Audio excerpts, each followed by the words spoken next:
Imagine going to sleep in a world that makes sense. You live in a great city with towering palaces, busy markets, and ships arriving daily from distant lands. There are laws, trade routes, writing, art, and diplomacy. Your civilization has stood for centuries. Your grandparents lived in this city, and you expect your grandchildren will too. The world feels permanent, solid, eternal. Now imagine waking up 50 years later. The palaces are burned, the markets are empty, the ships don't come anymore, the trade routes have gone silent.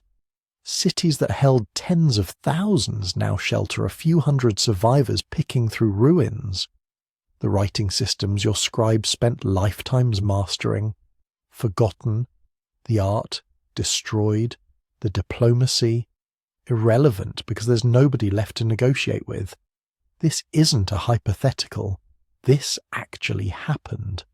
Around 1177 BC, within the span of a single human lifetime, nearly every major civilization in the eastern Mediterranean collapsed. Not one or two, almost all of them, at once. The Hittite Empire, which had rivaled Egypt for centuries, simply vanished. The Mycenaean Greeks, the real people behind the legends of Agamemnon and Achilles, their palace civilization was utterly destroyed.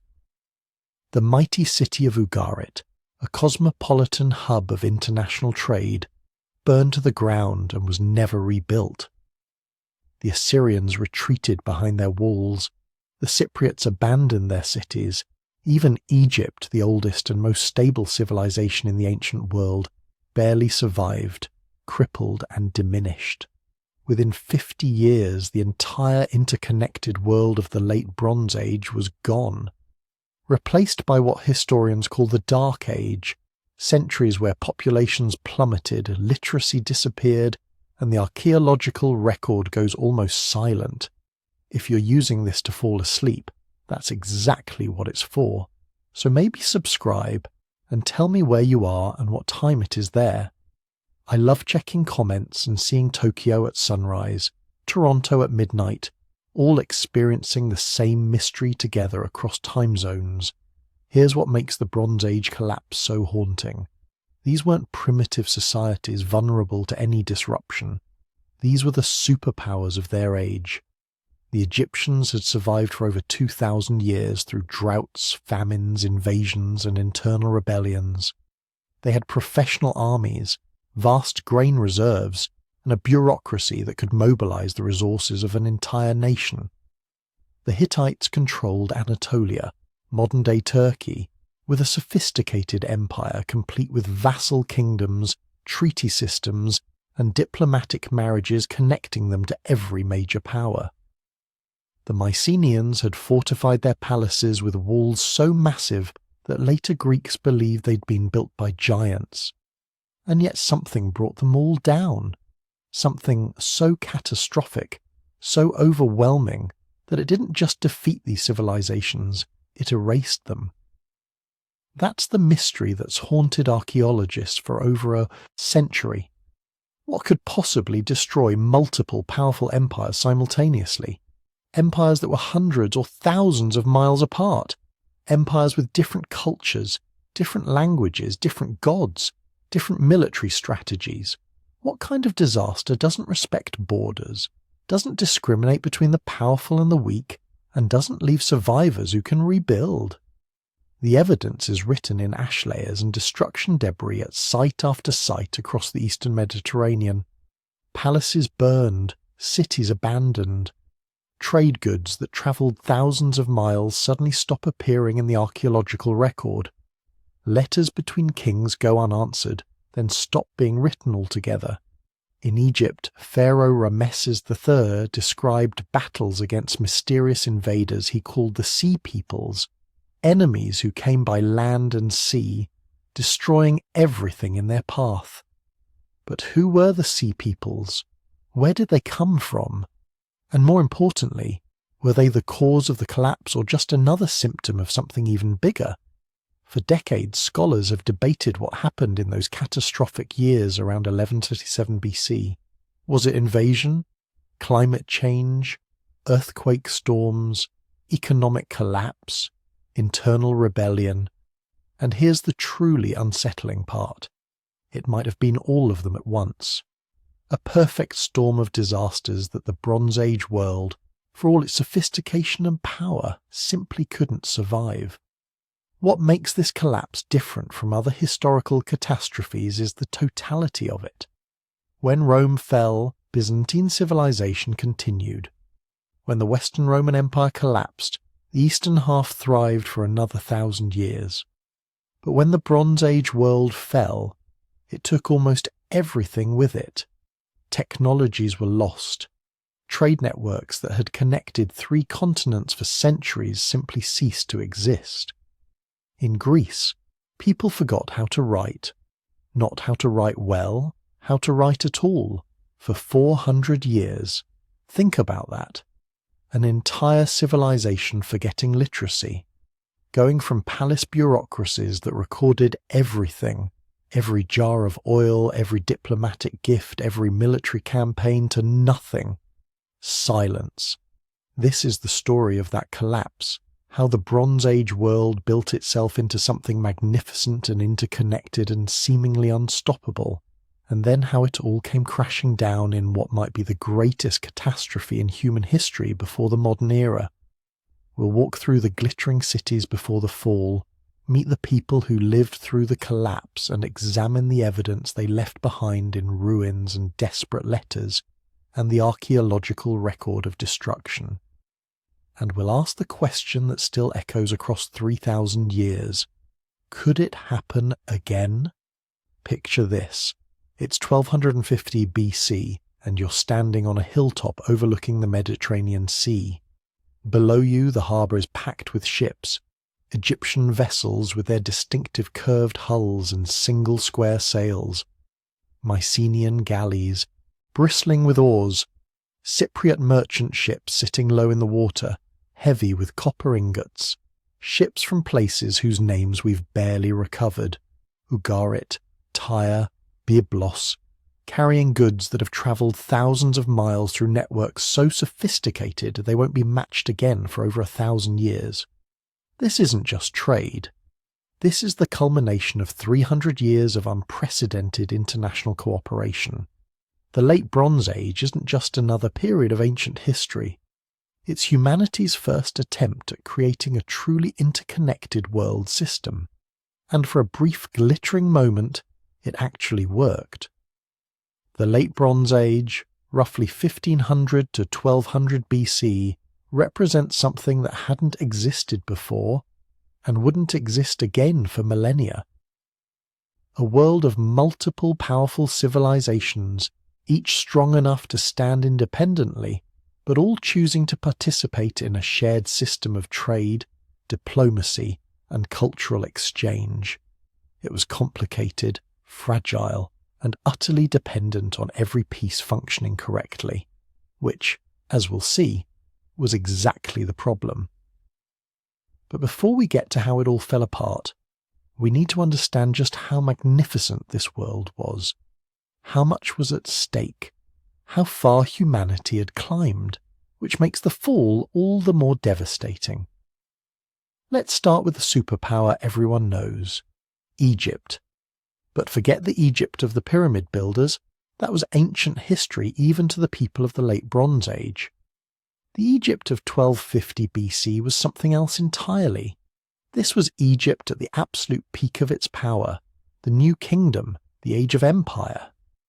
And the man who embodied this golden age more than anyone was Ramesses II, Ramesses the Great.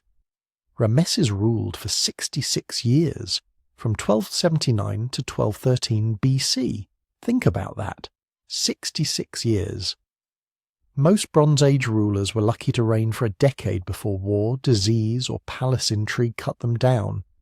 But Ramesses kept going, kept building, kept projecting Egyptian power across the known world until he died somewhere in his 90s, impossibly old for the ancient world, and he made sure everyone knew about it. Ramesses was history's first master of propaganda. Every temple, every statue, every inscription screamed his name and his achievements. He built more monuments than any other pharaoh. Abu Simbel, Those massive temples carved directly into cliff faces with 4 colossal statues of Ramesses himself staring out across the Nile. The additions to Karnak and Luxor temples turning them into the largest religious complexes in the ancient world. The Ramesseum, his massive mortuary temple designed to ensure his cult would be maintained for eternity. But this wasn't just vanity. Okay, it was partly vanity. The man definitely had an ego. But it was also a demonstration of something more fundamental. Egypt's ability to command enormous resources and organize them into projects that left everyone else in awe. To carve Abu Simbel, you need thousands of skilled workers. You need to feed them, house them, and keep them working in brutal heat for years. You need the administrative apparatus to organize this effort. You need the economic surplus to divert that much labor away from agriculture. You need the political stability to maintain such projects across decades. Egypt had all of this. Its wealth came from the Nile, that miracle of nature that flooded like clockwork every year, depositing nutrient-rich silt that made the Nile Valley the most productive agricultural land in the ancient world. While other civilizations worried about droughts and crop failures, Egypt's granaries overflowed. That surplus supported a vast bureaucracy of scribes, priests, and officials. It fed armies that could march into Asia or south into Nubia. It allowed Egypt to dominate the gold trade, controlling the mines of Nubia that produced more gold than anywhere else in the Bronze Age world. But Ramesses wasn't just building monuments. He was also fighting wars, most famously at Kadesh in 1274 BC, probably the largest chariot battle in history. Ramesses led an army of perhaps 20,000 men deep into Syria to confront the Hittites, Egypt's only real rival for dominance of the eastern Mediterranean. The battle was actually pretty chaotic. Ramesses got himself surrounded and nearly captured through what was either strategic brilliance by the Hittites or just poor reconnaissance on Egypt's part. But he fought his way out, and more importantly, he declared it a great victory. Was it? Probably not. At best, it was a draw. The Hittites kept control of Kadesh, but what matters is what happened next. 16 years later, in 1258 BC, Ramesses and the Hittite king Hattusili III signed history's first recorded peace treaty. Not just a temporary truce, but a formal alliance with specific terms, territorial boundaries, and mutual defense agreements. We have copies of this treaty in both Egyptian hieroglyphics and Hittite cuneiform. It's now in the United Nations building in New York as a symbol of international diplomacy. This treaty created stability. With Egypt and the Hittites no longer fighting, the entire eastern Mediterranean settled into a period of remarkable peace. Trade flourished, cities grew wealthy, culture bloomed. This is what historians mean when they talk about the late Bronze Age international system. Not just trade, but actual diplomacy, negotiated settlements, a framework for managing conflict without constant warfare. The Hittites were the other superpower of this world, though they're less familiar to most people today. Their empire was centered in Anatolia, modern-day Turkey, with their capital at Hattusa, a massive fortress city in the Central Highlands. The Hittites were relative newcomers to imperial power. They'd risen to prominence around 1650 BC and spent centuries fighting their way to the top. But by the late Bronze Age, they'd become masters of two things that kept them competitive with Egypt's wealth and manpower. First, diplomacy. The Hittite archives at Hattusa have given us thousands of clay tablets, and many of them are letters between Hittite kings and Egyptian pharaohs, addressing each other as brothers, letters to and from the kings of Babylon, Assyria, and smaller kingdoms, letters arranging diplomatic marriages, negotiating trade agreements, settling disputes over refugees or stolen property. The Hittites understood that empires could be maintained through negotiation as well as conquest. They used diplomatic marriages brilliantly, wedding Hittite princesses to foreign kings to cement alliances. Second, they were technological innovators. The Hittites were among the first to master ironworking, though they kept the technology carefully guarded. Bronze Age empires ran on bronze, obviously that alloy of copper and tin that gave the era its name. But iron was stronger, held an edge better, and most importantly, iron ore was far more common than tin. The civilization that could mass-produce iron weapons would have a decisive military advantage. The Hittites weren't quite there yet. Iron was still rare and expensive, used for ceremonial objects more than weapons. But they were learning, experimenting, getting closer. It was one of their few advantages against Egypt's overwhelming wealth. The Hittite military was built around the chariot, just like Egypt's, but they used heavier 3-man chariots compared to Egypt's lighter 2-man versions. Driver, warrior, and shield-bearer working as a coordinated unit. At Kadesh, the Hittites deployed perhaps 2,500 chariots, the largest concentration of armoured vehicles the world had ever seen. The thunder of their approach must have been terrifying. Thousands of horses, hundreds of wooden wheels, all bearing down at speeds that no infantry could match. But the Hittites' greatest strength was also their weakness.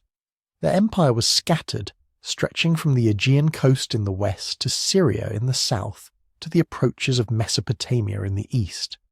This meant constant border conflicts, endless small wars with neighbours, perpetual rebellion by subject peoples. The Hittite king couldn't afford to relax. Every spring brought new military campaigns. Every winter brought reports of new threats. The empire required constant attention to hold together. Now look west, across the Aegean Sea to Greece. This is the world that would later inspire Homer's epics, though Homer wrote his poems 400 years after the civilization he described had vanished. The Mycenaean civilization, named after Mycenae, the most powerful of the Greek palatial centres. The Mycenaeans weren't a unified empire. They were a collection of independent kingdoms, each centred on a massive fortified palace. Mycenae, ruled by the family that tradition said produced Agamemnon. Pylos in the southwest, whose Linear B tablets give us detailed records of Bronze Age administration. Tiryns with its cyclopean walls. Thebes. Athens, though it was just one centre among many at this point, not the dominant city it would become centuries later. These weren't the classical Greeks who would later develop philosophy and democracy. The Mycenaeans were warrior kings ruling from palace fortresses, commanding societies organised for war and trade. Their palaces were administrative centres that controlled every aspect of the economy. We know this because they left records in Linear B, an early form of Greek that wasn't deciphered until 1952. And these records are fascinating. They're not literature or history. They're inventories, tax records, and administrative notes. Lists of bronze weapons stored in palace armories. Records of textile production quotas for different workshops. Distributions of grain rations to workers. Counts of sheep and goats controlled by the palace. This was a command economy, centralized and bureaucratic. The palace owned or controlled vast resources. It organized production, collected taxes, and redistributed goods. It employed specialized craftsmen, perfume makers, weaponsmiths, chariot builders, gold workers. It maintained fleets of ships for trade and warfare. It mobilized armies for conquest or defense. But the Mycenaeans were also traders, sending their distinctive pottery across the Mediterranean. Mycenaean pots show up in Egypt, Cyprus, the Levant, and throughout the Aegean. They were looking for metals, especially tin for bronze production, since Greece didn't have local tin sources. They traded olive oil, wine, and manufactured goods for the raw materials their civilization needed. The archaeology shows us a culture obsessed with warfare and status. Mycenaean elite burials contain magnificent weapons, gold death masks, and bronze armour. Their palace walls are covered with frescoes showing military parades, boar hunts, and combat. This was a society where warrior prowess defined your place in the hierarchy. Later Greek legends about heroes like Achilles and Ajax probably preserve some memory of this warrior culture, even if the specific stories were invented or heavily embellished. And if you believe the legends, around 1250 BC, these Mycenaean kingdoms united for the greatest military expedition of the Bronze Age, the Trojan War. Did it really happen? That's debated. There was definitely a city at Troy, and it was definitely destroyed by warfare around 1200 BC. Whether this was actually a massive Greek expedition, or just local warfare that later got embellished into an epic, we can't say for certain. But the fact that the legend persisted suggests that Mycenaean Greece was capable of organising major overseas military campaigns. Now shift east to Mesopotamia, the land between the rivers, the Tigris and Euphrates. This is where civilization itself had begun, where the world's first cities rose 3,000 years before our Bronze Age peak. By 1250 BC, Mesopotamia was divided between several powers, none quite as dominant as Egypt or the Hittites, but all major players in the international system. Babylon in the south was ancient even then, a city with over 1,000 years of history. The Babylon of this era was wealthy and cultured, controlled by the Kassite dynasty. Babylonian scribes were the intellectuals of the Bronze Age world, preserving and developing astronomy, mathematics, and literature. The Babylonian language was the diplomatic lingua franca. Even Egyptian pharaohs and Hittite kings wrote to each other in Babylonian cuneiform. Further north, Assyria was rising. The Middle Assyrian period saw Assyria transform from a regional power into something more threatening. Assyrian kings were aggressively expansionist, pushing west toward the Mediterranean and south into Babylonia. Their military was becoming the most feared in the Near East, pioneering siege warfare techniques and systematic brutality against conquered peoples. But they weren't yet the empire they'd become. That was still a few centuries away. For now, they were just one more power competing for resources and territory. Between these major empires lay dozens of smaller kingdoms and city-states, each playing their own delicate political game. The Levantine coast, modern-day Syria, Lebanon and Israel, was a patchwork of city-states, each controlling a small territory, but punching above its weight through trade and diplomacy. Ugarit was perhaps the most prosperous. A major port city, it sat at the crossroads of trade routes connecting Egypt, the Hittites, Cyprus, Mesopotamia, and the Aegean. Ships from across the known world crowded its harbours. Its merchants grew fabulously wealthy facilitating this trade.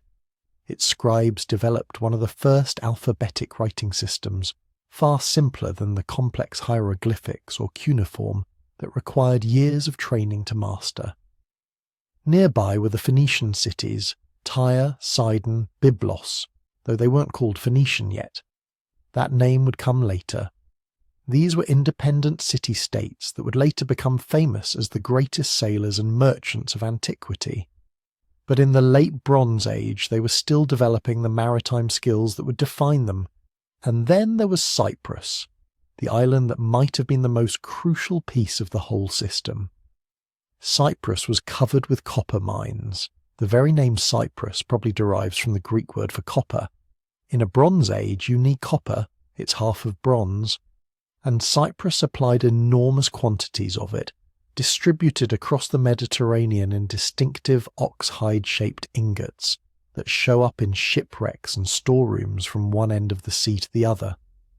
Cyprus wasn't controlled by any single empire. It was a meeting ground, a neutral space where merchants from different civilizations could trade. Egyptian gold flowed through Cyprus, Hittite silver, Mycenaean manufactured goods, Levantine timber, Mesopotamian textiles. It all moved through Cypriot ports, creating wealth and connecting distant civilizations. This is what made the Late Bronze Age system remarkable.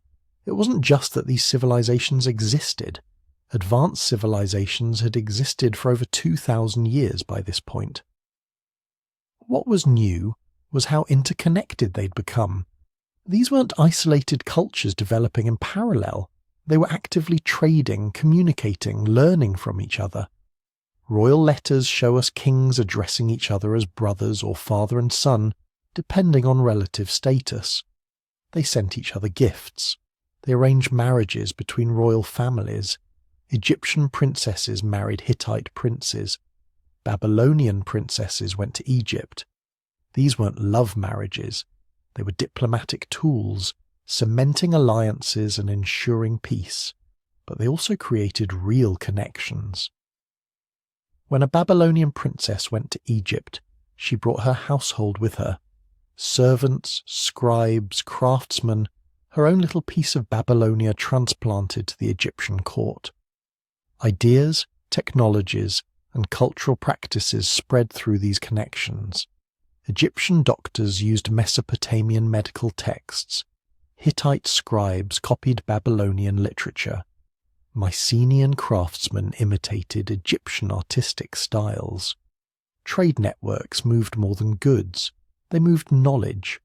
A tin trader travelling from Mesopotamia to the Aegean would pass through dozens of cities, each with its own innovations, its own discoveries. He'd carry stories, techniques, information. The Late Bronze Age world was experiencing a kind of slow-motion information revolution, where knowledge could spread across thousands of miles through personal contact and written correspondence. The wealth this generated was staggering. Egypt's temples were covered in gold.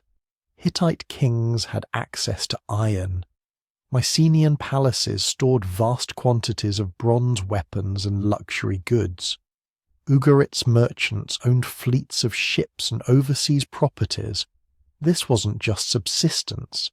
This was wealth that could support art, literature, monumental architecture, standing armies, and bureaucracies. But underneath all this glittering prosperity was a fundamental fragility. The system worked because all the pieces worked. Cyprus supplied copper, trade routes stayed open, harvests came in, pirates stayed manageable, border wars remained limited, peace treaties held. The entire international system was like a house of cards, magnificent and impressive, but one strong wind could bring it all down. And unknown to the people living in this golden age, that wind was already beginning to blow. The world of 1250 BC seemed eternal to those living in it. How could Egypt fall? It had stood for 2,000 years. How could the Hittite Empire collapse? It commanded the most powerful military in the Near East. How could the trade networks that had enriched the Mediterranean for 3 centuries suddenly cease? They couldn't imagine the answer.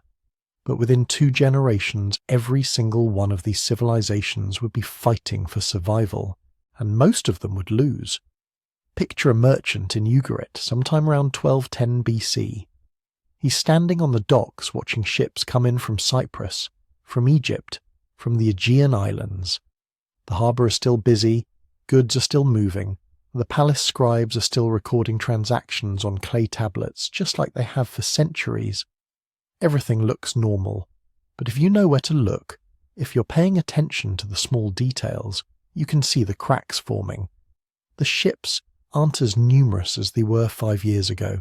The grain shipments from Anatolia are smaller than expected, and there's something else, something harder to define, a nervousness in the air.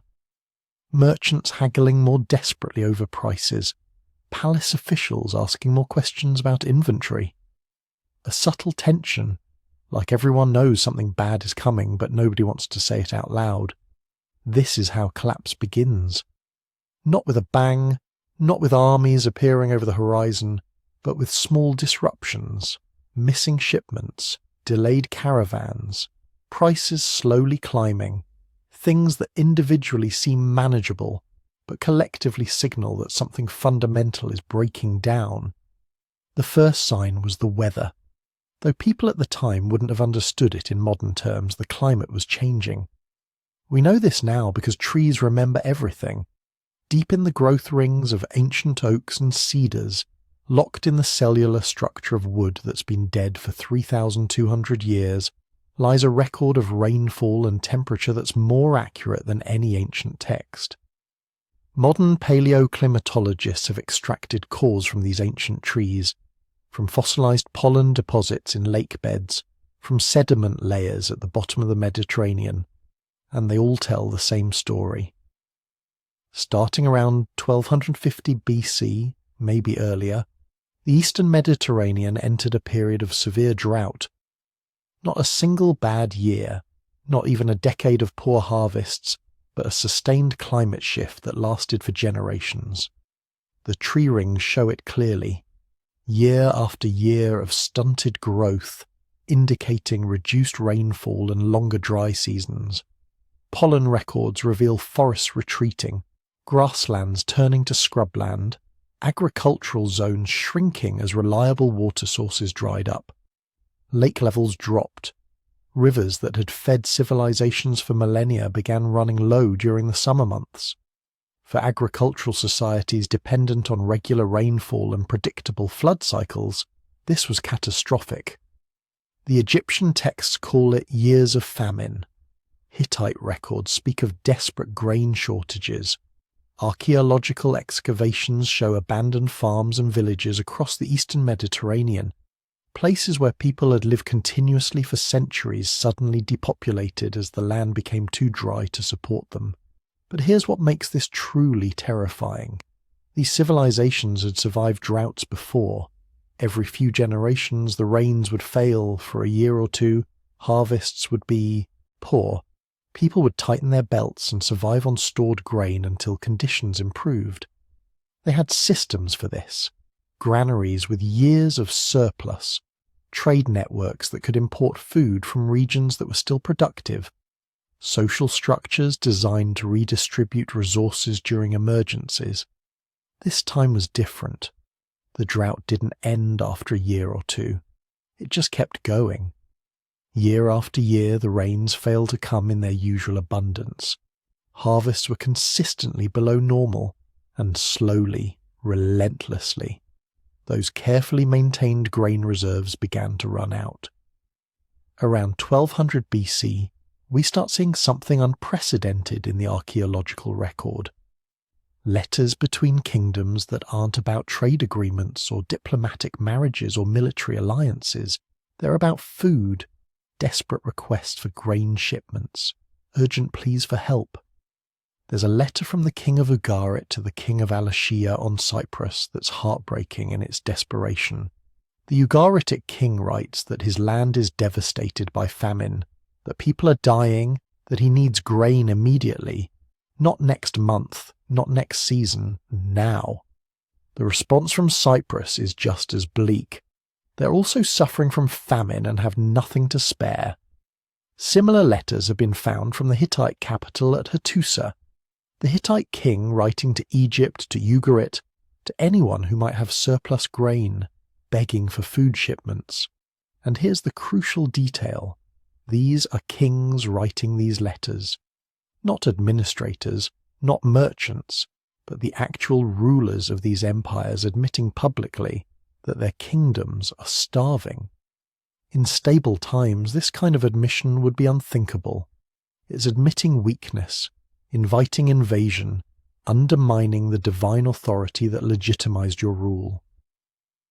But by 1200 BC, the situation was so desperate that normal diplomatic protocols were breaking down. Survival trumped pride.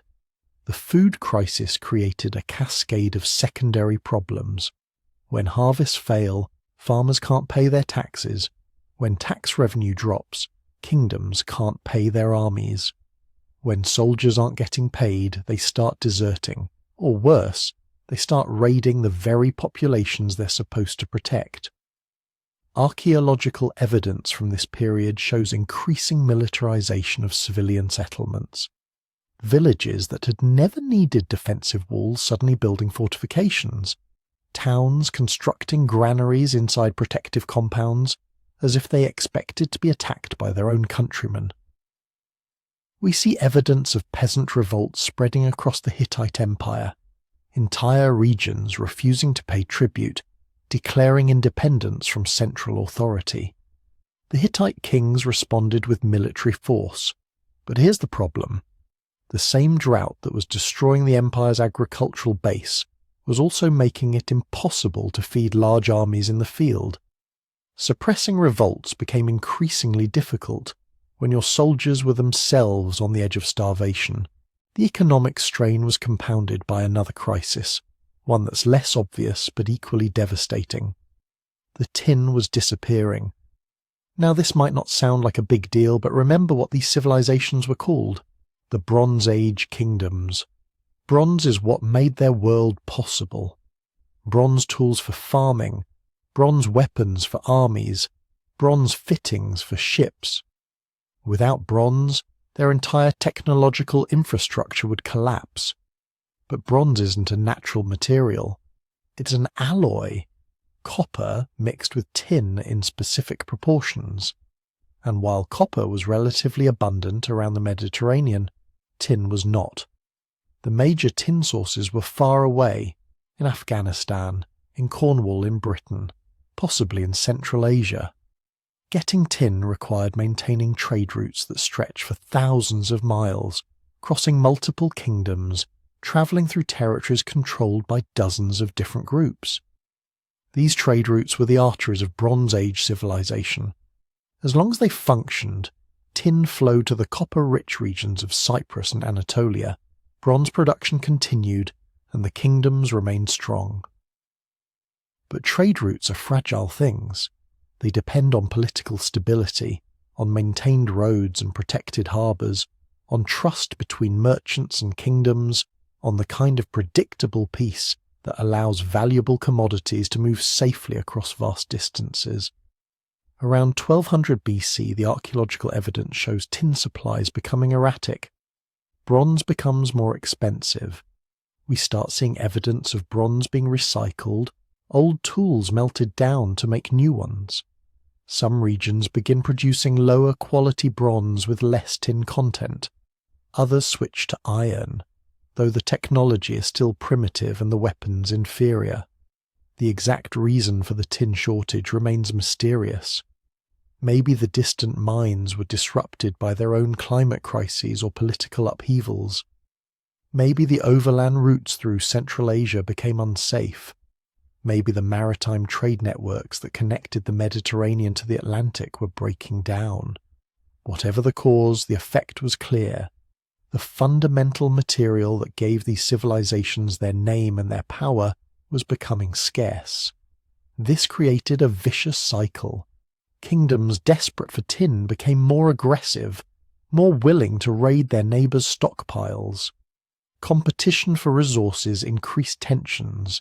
Increased tensions made trade more dangerous.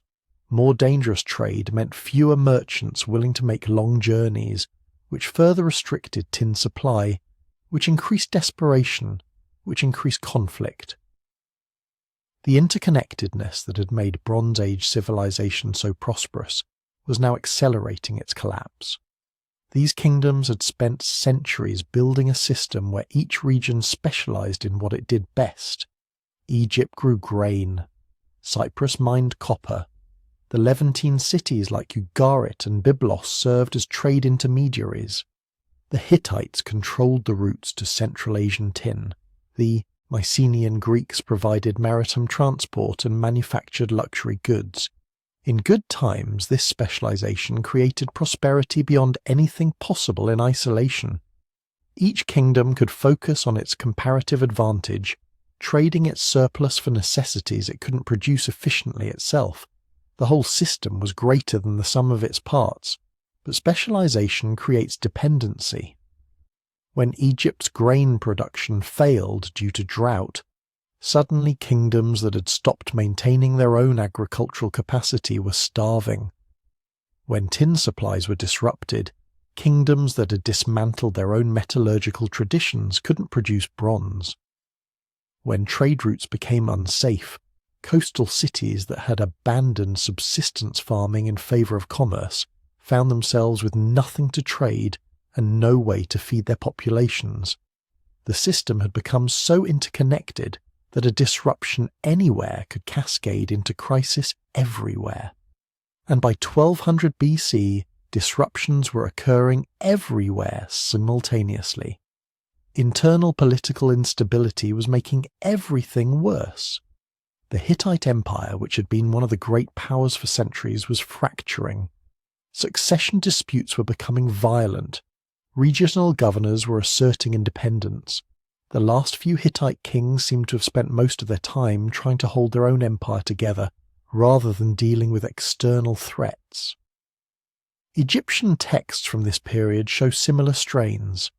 The end of the 19th dynasty and beginning of the 20th was marked by political chaos. Multiple claimants to the throne, periods where it's unclear who actually controlled the government, references to corruption, to officials enriching themselves while the kingdom struggled, to a breakdown in the administrative systems that had made Egypt the most stable kingdom in the ancient world. When the central authority weakens, local strongmen rise, and local strongmen tend to look out for their own interests rather than the collective good. Archaeological evidence shows regions hoarding resources, refusing to share surpluses even when neighbouring areas were starving. The social contract that held these kingdoms together was breaking down. We can see it in the changing tone of diplomatic letters.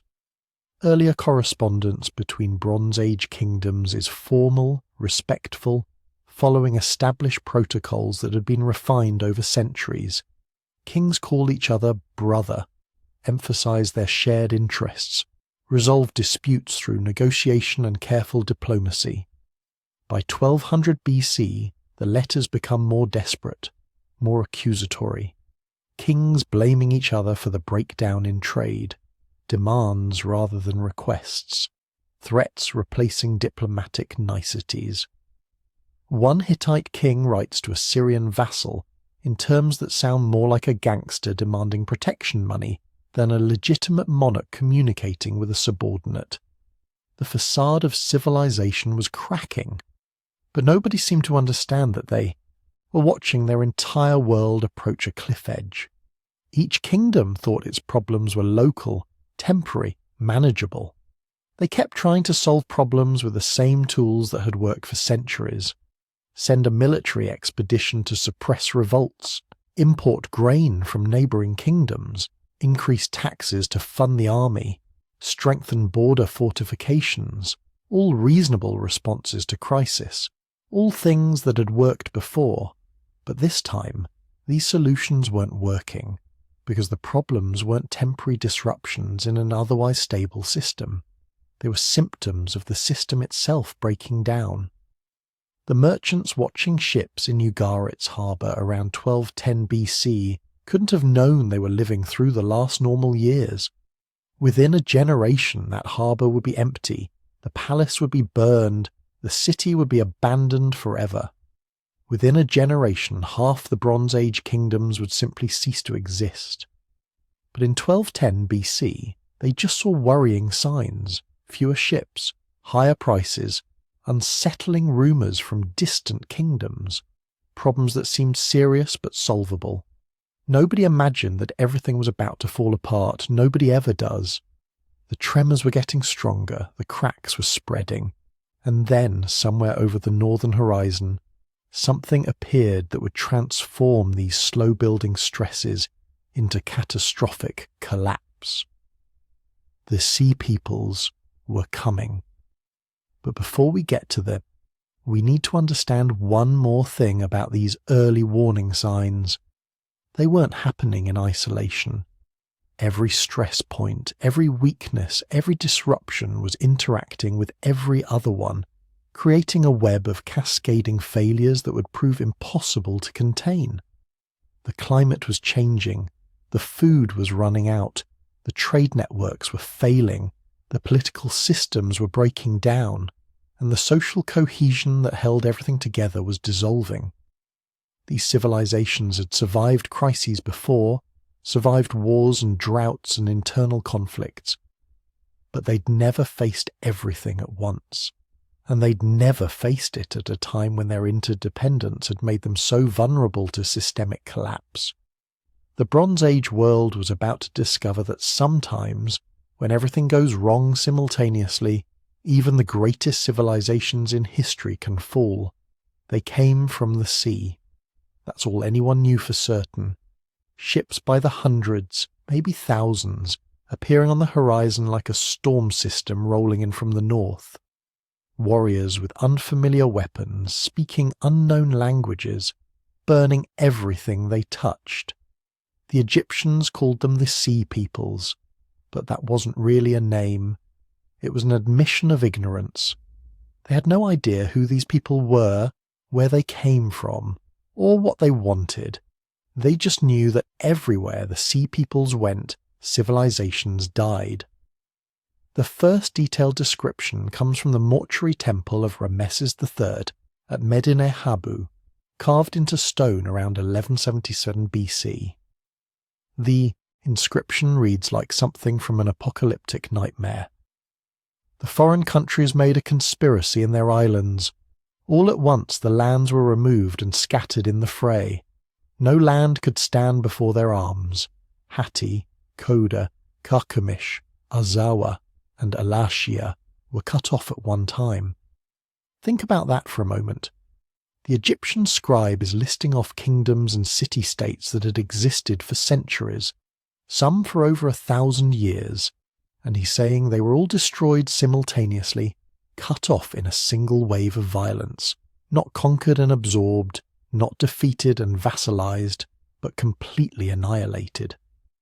The language suggests total destruction, the kind where cities burn to the ground and populations disappear from the historical record. But who were these destroyers? The Egyptian records actually give us names, lots of them. The Peliset, the Cheka, the Shekelesh, the Denyen, and the Weshesh. Sometimes they mention the Sherden and Luka, though these groups seem to have appeared earlier, some even serving as mercenaries in Egyptian armies before turning hostile. Each name represents a different group within what the Egyptians called the Confederation of Sea Peoples. Not one unified nation, but multiple distinct cultures and ethnicities who somehow came together in a coordinated wave of destruction that swept across the entire eastern Mediterranean. Modern historians have spent decades trying to match these Egyptian names to known cultures. The Peliset are probably the Philistines, who would later settle in coastal Palestine and become famous enemies of the biblical Israelites. The Shekelesh might be early Sicilians, the Sherden could be Sardinians, which would explain the distinctive horned helmets they wear in Egyptian depictions, remarkably similar to Bronze Age artifacts found in Sardinia. The Denyen might be related to the Greeks mentioned in Homer, possibly refugees from the collapsing Mycenaean civilization. But these identifications are all educated guesses based on linguistic similarities and archaeological correlations. The truth is, we're not certain about any of them. The Sea Peoples might as well have appeared from nowhere, and in some ways they did. The walls of Medinet Habu provide our best visual evidence of what these people looked like and how they fought. The reliefs are incredibly detailed, carved by Egyptian artists who had clearly seen the Sea Peoples up close, probably interviewed prisoners and examined captured equipment.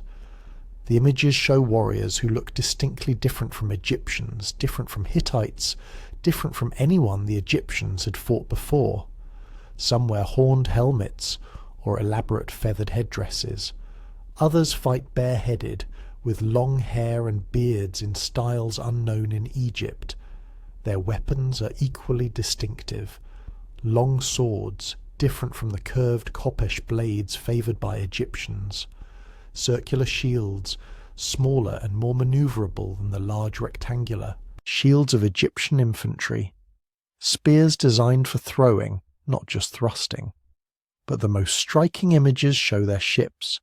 Dozens of vessels carved into the temple walls, showing what might be the first major naval battle in recorded history. The ships have high prows and sterns decorated with bird heads, probably swans or geese. No oars are visible, suggesting they relied primarily on sails. This is strange because most Mediterranean warships of the period used oars for better maneuverability in battle. Sailing ships are faster over long distances but harder to control in close combat. The fact that the Sea Peoples used them suggests they were designed for something else. Long-range voyages, migration. These weren't just warships. They were transport vessels capable of carrying entire families and all their possessions across hundreds of miles of open ocean. And that detail changes everything, because it suggests the Sea Peoples weren't just raiders. They were refugees, or maybe both simultaneously. Displaced populations fleeing some disaster in their homelands, desperate enough to attack one of the most powerful empires in the ancient world. The reliefs at Medinet Habu actually show this. Among the warriors, you can see women and children in ox carts, household goods piled high, everything you would expect from people who had abandoned their homes forever. These weren't professional soldiers launching a calculated campaign of conquest.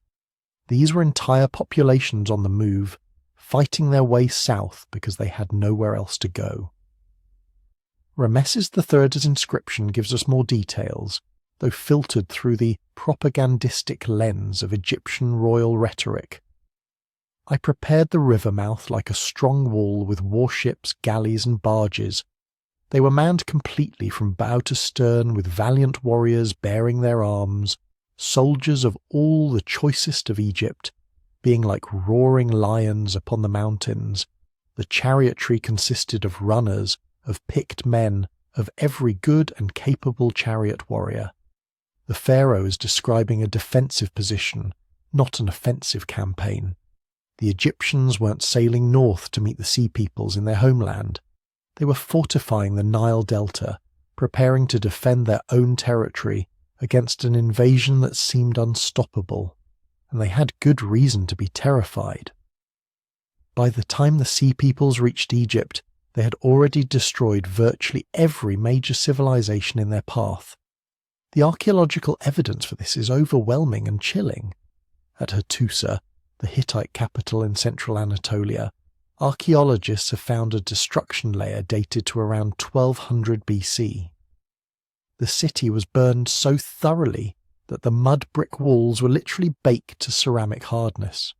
Similar destruction layers appear at dozens of sites across Anatolia, Greece and the Levant, at Troy, at Mycenae, at Pylos, at Tiryns, at Ugarit on the Syrian coast. City after city, all destroyed within a span of maybe 50 years, many of them showing signs of violent conflagration and sudden abandonment. The destruction at Ugarit is particularly revealing because we have written records from the final days. Clay tablets baked hard by the fires that destroyed the city preserve desperate messages from the king. In one letter, he writes to the king of Alashia, probably Cyprus, "My father, behold, the enemy's ships came here. My cities were burned, and they did evil things in my country. Does not my father know that all my troops and chariots are in the Hatti land, and all my ships are in the Lucca land? Thus, the country is abandoned to itself." The king is explaining that his military forces are deployed elsewhere, dealing with other crises. Ugarit is defenseless. And then the correspondence stops. The next layer in the archaeological record is ash, burnt timber, and collapsed walls. Nobody survived to file the tablets properly. They were still in the oven being baked when the city fell. This pattern repeats across the eastern Mediterranean. Coastal cities bearing the brunt of the attacks, inland centres collapsing shortly afterward as trade networks failed and refugees flooded in. The destruction wasn't random. It followed the trade routes, targeted the wealthier cities, and showed a sophisticated understanding of Mediterranean geography. Whoever the Sea Peoples were, they knew exactly where they were going and what they were looking for, But what were they looking for? Resources, new homes, revenge against civilizations that had exploited them? The answer might be all of the above, because the evidence suggests the sea peoples weren't a single phenomenon.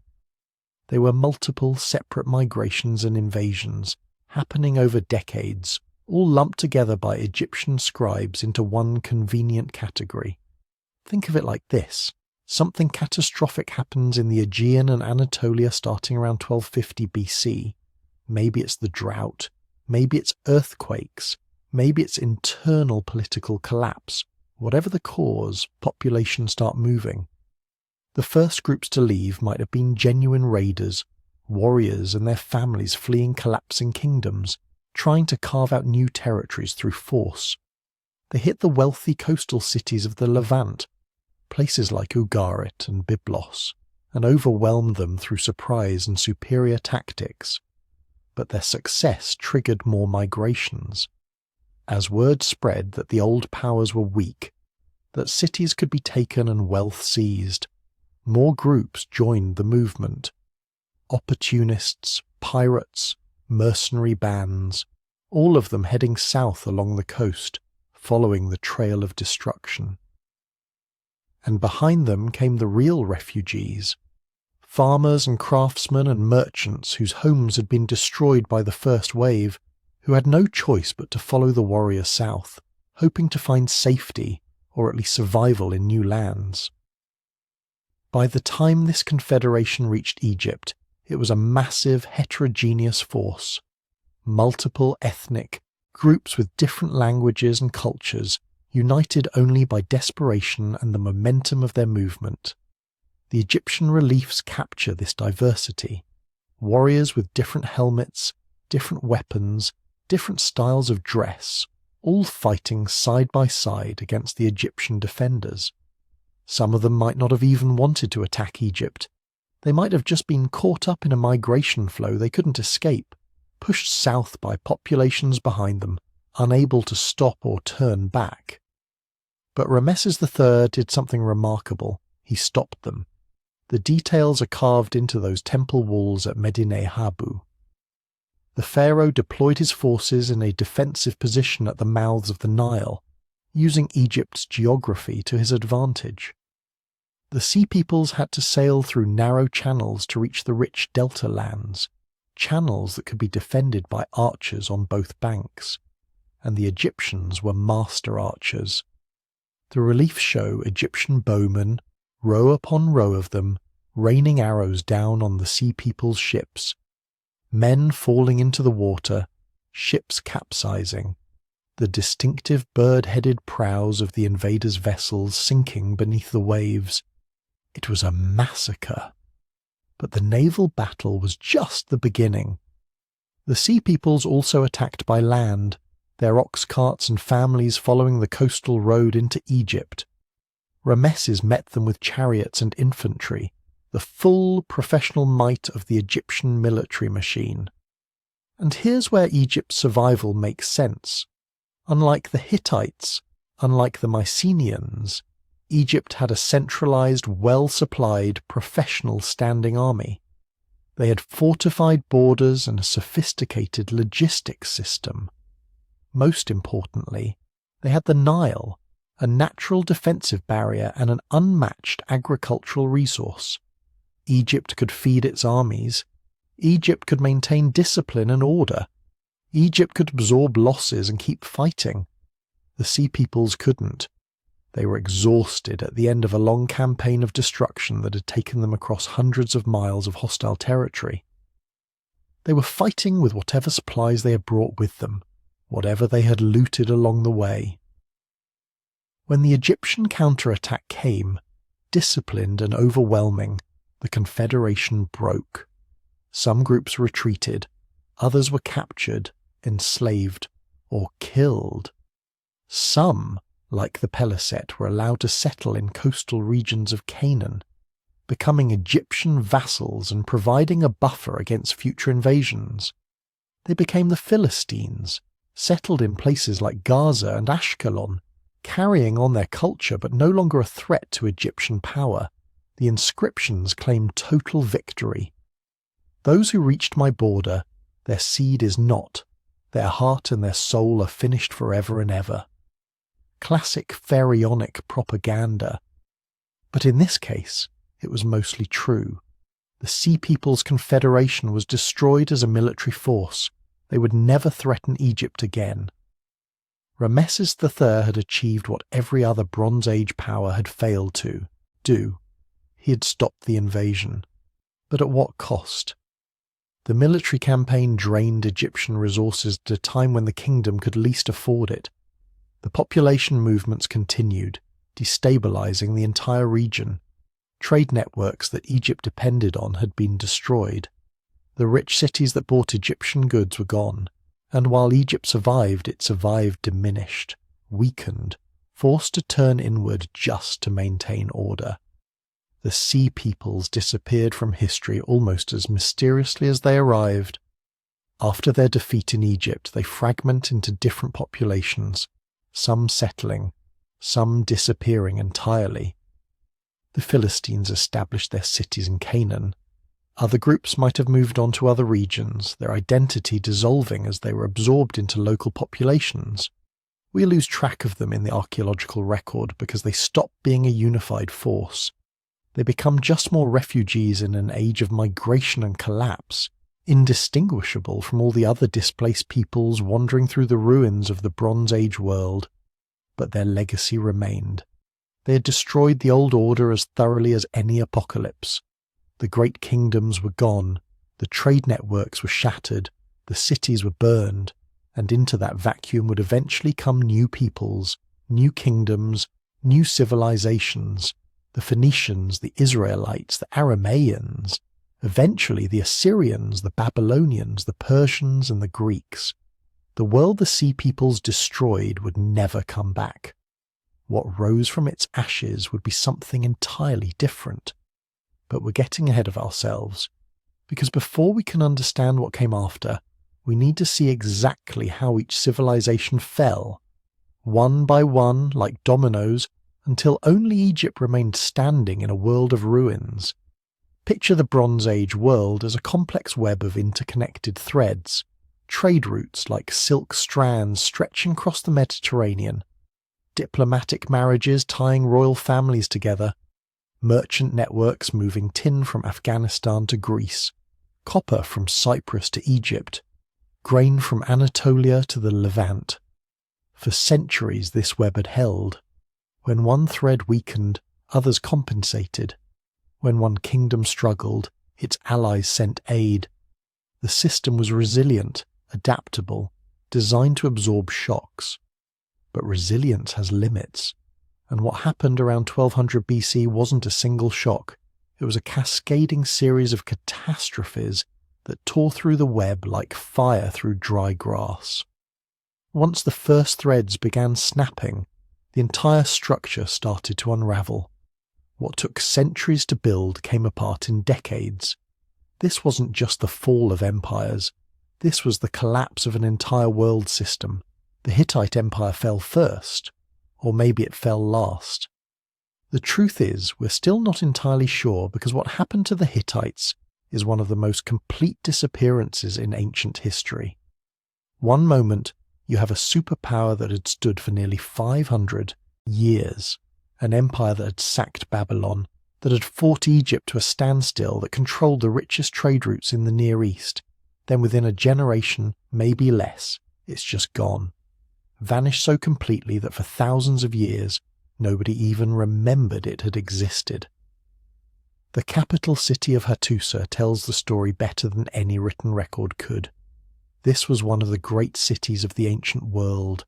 Massive stone fortifications stretching for miles, royal palaces with hundreds of rooms, temple complexes dedicated to the 1,000 gods of the Hittite pantheon, archive rooms filled with thousands of clay tablets documenting everything from international treaties to bread recipes. At its peak, maybe 40,000 to 50,000 people lived within those walls and in the surrounding settlements. When archaeologists excavated Hattusa in the early 20th century, they found a city that had been systematically destroyed, not just conquered, not just occupied by a new power, destroyed with a thoroughness that suggests either panic or rage, or both. The destruction layers show evidence of intense fires that burned hot enough to vitrify mud bricks, turning them into something like glass. Administrative buildings were gutted, the great temples burned, the royal archives were deliberately smashed, thousands of tablets shattered, as if someone wanted to erase every record, every memory of what the Hittites had been. But here's what makes the Hittite collapse so eerie. There are no bodies, no mass graves, no evidence of a siege, no arrowheads embedded in walls, no battering ram damage on the gates. The city was destroyed, yes, but it appears to have been almost completely empty when it burned. The population had already left. The question that has haunted historians for a century is simple and terrible. Where did they go? The last written records from Hattusa suggest the empire was still functioning right up until the end. There are administrative documents, supply lists, diplomatic correspondence, then nothing. The historical record just stops. It's like finding a ship's log where the entries are completely normal up until the last page, and then there are just blank pages forever after. Some of the final tablets hint at crisis, references to grain shortages, mentions of troops being moved to defend coastal territories. One fragmentary text speaks of ships burning and enemies coming from the sea. But these are hints, not explanations. Whatever happened, it happened fast enough that the bureaucracy didn't have time to process it. The great machine of empire was still churning out administrative documents even as the empire itself was dying. Within a generation, the entire Hittite heartland was depopulated, not conquered by another power, not absorbed into a new empire, just abandoned, empty. Archaeological surveys show that settlements across central Anatolia were left vacant. Some were never reoccupied. The sophisticated hierarchical society that had required cities, palaces, and professional administrators to function had simply ceased to exist. The survivors, whoever they were, had scattered into small villages or migrated elsewhere, reverting to simpler ways of life that left almost no archaeological trace. Meanwhile, across the Aegean Sea, the Mycenaean world was dying its own death. But unlike the Hittites, whose collapse remains mysterious, the Mycenaean fall left clear evidence. It just doesn't tell a coherent story. The great palace centres of Bronze Age Greece, the places that later Greek poets would remember as the kingdoms of Agamemnon, Nestor and Odysseus, they fell one by one like dominoes. But they didn't all fall at the same time, and they didn't all fall the same way. Pylos in the southwest went first, destroyed around 1180 BC by fire so intense that clay tablets in the archives were baked hard, accidentally preserving administrative records that would otherwise have crumbled to dust.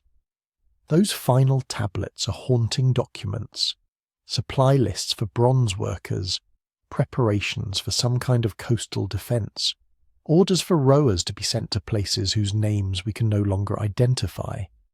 Then the fire came, and the palace and everyone in it were consumed. Mycenae itself, the greatest of the palace centres, the fortress home of the High King in later legend, survived a bit longer. The massive fortification walls that later Greeks would call Cyclopean, built by giants because no human could move such enormous stones, those walls were hurriedly expanded around 1200 BC.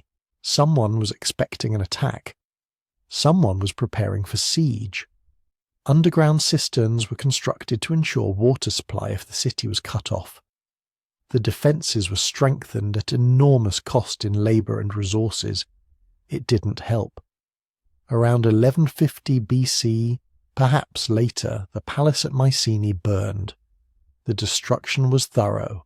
Like at Pylos, like at Hattusa, the great halls were gutted by fire. The administrative quarters destroyed. But unlike the Hittite capital, Mycenae didn't empty completely. The lower town remained occupied, but the people living there were different, poorer, simpler.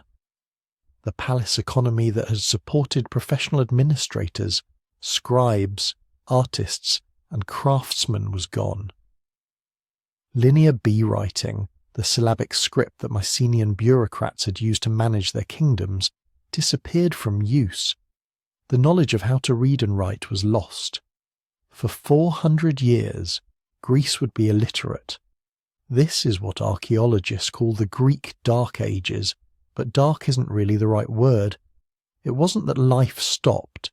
People still farmed. They still raised families.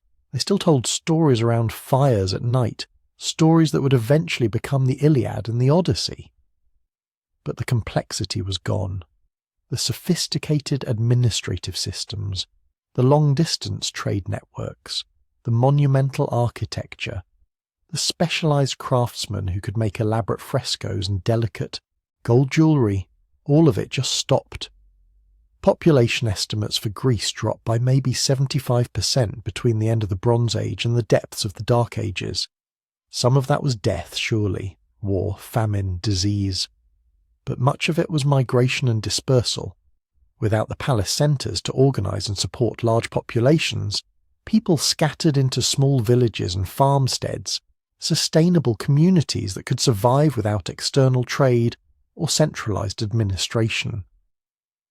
Farther east, the collapse was playing out in real time, and we have the letters to prove it.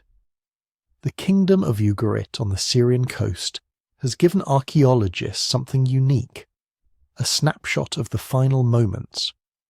Ugarit was a wealthy port city, a trading hub where merchants from Egypt, Cyprus, Anatolia and the Levant met to exchange goods and news.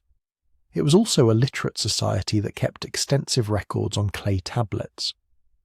When the city fell around 1185 BC, those tablets were buried and preserved. The final letters from Ugarit's king are desperate. One tablet, apparently never sent, is addressed to the king of Alashia, probably Cyprus. My father, behold, the enemy ships came here. My cities were burned, and they did evil things in my country. Does not my father know that all my troops and chariots are in the Hittite country, and all my ships are in the land of Lucca? Thus the country is abandoned to itself. May my father know it. Now the 7 ships of the enemy that came here inflicted much damage upon us. 7 ships. Just 7. Think about that. The king of a major Bronze Age power is writing about 7 enemy ships as if they represent a civilization-ending threat. Either he's massively exaggerating, or his kingdom was already so weakened, so depleted of defenders, that even a small raid was catastrophic. The letter suggests the latter. His army was away, helping the Hittites fight someone somewhere. His navy was deployed elsewhere. The kingdom was defenceless. Another tablet is even more chilling. It's addressed to an official on Cyprus. When your messenger arrived, the army was humiliated and the city was sacked. Our food in the threshing floors was burnt and the vineyards were also destroyed. Our city is sacked. May you know it. These weren't written by professional scribes composing formal diplomatic correspondence. These were panic messages, scratched out hurriedly by someone who knew the end was coming. They were found in the ruins of Ugarit's palace, apparently prepared for sending but never actually dispatched.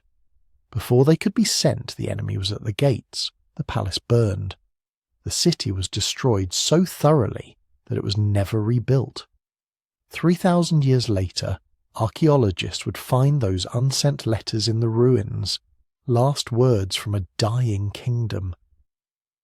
But who burned Ugarit? The letters never say, just the enemy, just ships. The same terrible vagueness that haunts every account of the Bronze Age collapse. Cyprus was dying too. The island was one of the ancient world's most important copper sources. Bronze, remember, requires both copper and tin, and Cyprus had copper in abundance. Whoever controlled Cyprus controlled much of the Bronze Age economy. Excavations across the island reveal a pattern of destruction in the late 13th and early 12th centuries BC. Kition burned, Enkomi burned. Cinder was destroyed and abandoned. Palapaphos shows massive destruction layers. These weren't all destroyed at the same moment, but within a generation or two nearly every major settlement on Cyprus had been violently ended.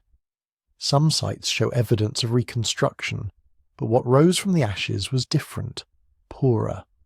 The grand buildings of the late Bronze Age were replaced by simpler structures.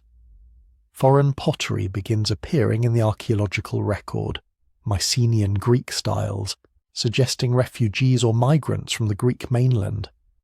The old Cypriot kingdoms, whatever they had been, were gone.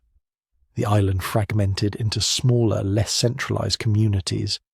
The Kassite dynasty of Babylon, which had ruled for over 400 years, fell to Elamite invaders around 1155 BC. This was after decades of increasing pressure from outside forces and internal instability. The great power that had once rivaled Egypt was reduced to a shadow.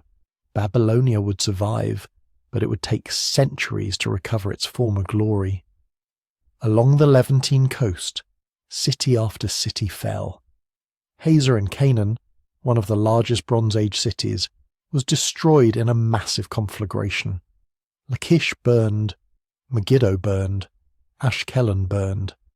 Ashdod was destroyed, and then reoccupied by people with different pottery styles, different building techniques. The archaeological record suggests newcomers, but who they were and where they came from remains hotly debated. Some cities survived, but they were changed. Tyre and Sidon, the great Phoenician ports, seemed to have weathered the storm better than most. They were damaged, certainly. Their populations probably declined, but they weren't abandoned. Within a few generations, they would begin to thrive again, taking advantage of the power vacuum to build new trading networks. The Phoenician civilization that would eventually found Carthage and sail beyond the Pillars of Hercules was born from the ashes of the Bronze Age collapse. But that was later. For now, the world was breaking. The web of interconnections that had supported Bronze Age civilization was tearing apart. When the Hittite Empire fell, it stopped providing the grain and metals that other kingdoms depended on. When Mycenaean Greece collapsed, it stopped importing Egyptian grain and Cypriot copper, which meant those producers lost markets and revenue. When Cyprus was destroyed, the copper supply dried up, which meant bronze production everywhere suffered, which meant weapons and tools became scarce, which meant kingdoms couldn't defend themselves or maintain their economies. It was a death spiral. Each collapse made the next more likely. Each fallen kingdom removed another pillar holding up the whole structure. The Bronze Age world wasn't a collection of independent civilizations that happened to exist at the same time. It was an integrated system, dependent on trade, diplomacy, and mutual support to function. When the system started failing, it failed everywhere at once. And in the center of this collapsing world, one kingdom stood alone, battered but unbroken, watching its allies and rivals fall while it desperately fought to survive. That kingdom was Egypt. While civilization after civilization collapsed into darkness, one empire stood firm against the chaos: Egypt, the last great power of the Bronze Age. But here's what makes Egypt's survival so remarkable. It wasn't that they avoided the catastrophe. They didn't. They got hit by everything that destroyed their neighbors. The same droughts, the same famines, the same mysterious invaders washing up on their shores like a human tsunami. The difference was that Egypt had something the others didn't: geography, resources, and one pharaoh who refused to let his kingdom become another corpse in history's greatest graveyard. Ramesses III. He came to power around 1186 BC, right in the middle of the collapse. Imagine inheriting an empire when literally every other civilization around you is actively disintegrating. The Hittites, gone. The Mycenaeans, gone. The coastal cities of Syria and Canaan, burning. Trade networks that had existed for centuries shattered. And now massive armies of desperate refugees and warriors are heading straight for your borders, looking for somewhere, anywhere that still has food and water and stability. Most rulers would have panicked. Most kingdoms would have fallen within years. But Egypt had advantages built into its very geography. The Nile. That single river was Egypt's lifeline, and unlike the rain-dependent agriculture that failed across the Mediterranean, the Nile's annual flooding was driven by monsoons far to the south in the Ethiopian highlands. When droughts hammered Greece and Anatolia, the Nile mostly kept flowing. Not always at full strength. Records from this period mention years of emptiness when the inundation failed, but enough to keep Egyptian agriculture functioning when everyone else was starving. Then there was the desert. Egypt was protected by vast barriers of sand on both sides. You couldn't just march an army across that emptiness. Invaders had to come through predictable routes, the Nile Delta in the north, narrow desert roads in the east. This meant Egypt could concentrate its defences in ways other kingdoms couldn't. The Hittites had to defend a massive frontier with dozens of vulnerable points. Egypt could funnel attackers into kill zones, but geography alone doesn't win wars. Rameses III did something that separated him from the rulers who failed. He adapted. The traditional Egyptian military had been built for chariot warfare, rapid strikes, across open terrain. That wasn't going to work against the Sea Peoples. These weren't organised armies with supply lines you could cut or capitals you could capture. These were migration waves, entire populations on the move, fighting with the desperation of people who had nowhere left to go. So Rameses changed tactics. He fortified the delta, turning the marshy northern coastline into a defensive network of forts and strongpoints. He positioned archers and infantry in overlapping fields of fire. He built or requisitioned a fleet of warships, not for trade or showing the flag, but for actual combat. Egypt hadn't fought a major naval battle in generations. Now they had to learn fast or die. The first wave came around 1180 BC. The Sea Peoples, we still don't know exactly who they all were, hit Egypt's western borders through Libya. They had allied with Libyan tribes, swelling their numbers even more. The Egyptian records from Rameses III's mortuary temple at Medinet Habu describe them in apocalyptic terms. The foreign countries made a conspiracy in their islands. All at once the lands were removed and scattered in the fray. No land could stand before their arms. But Egypt stood. Rameses met them with a combined force of chariots, infantry and mercenaries. The battle was brutal. Thousands died on both sides. But the Egyptians held, pushing the invaders back into the desert, where logistics and thirst finished what arrows had started. It was a victory, but a costly one. And Rameses knew more waves were coming. He was right. The big one came around 1177 BC.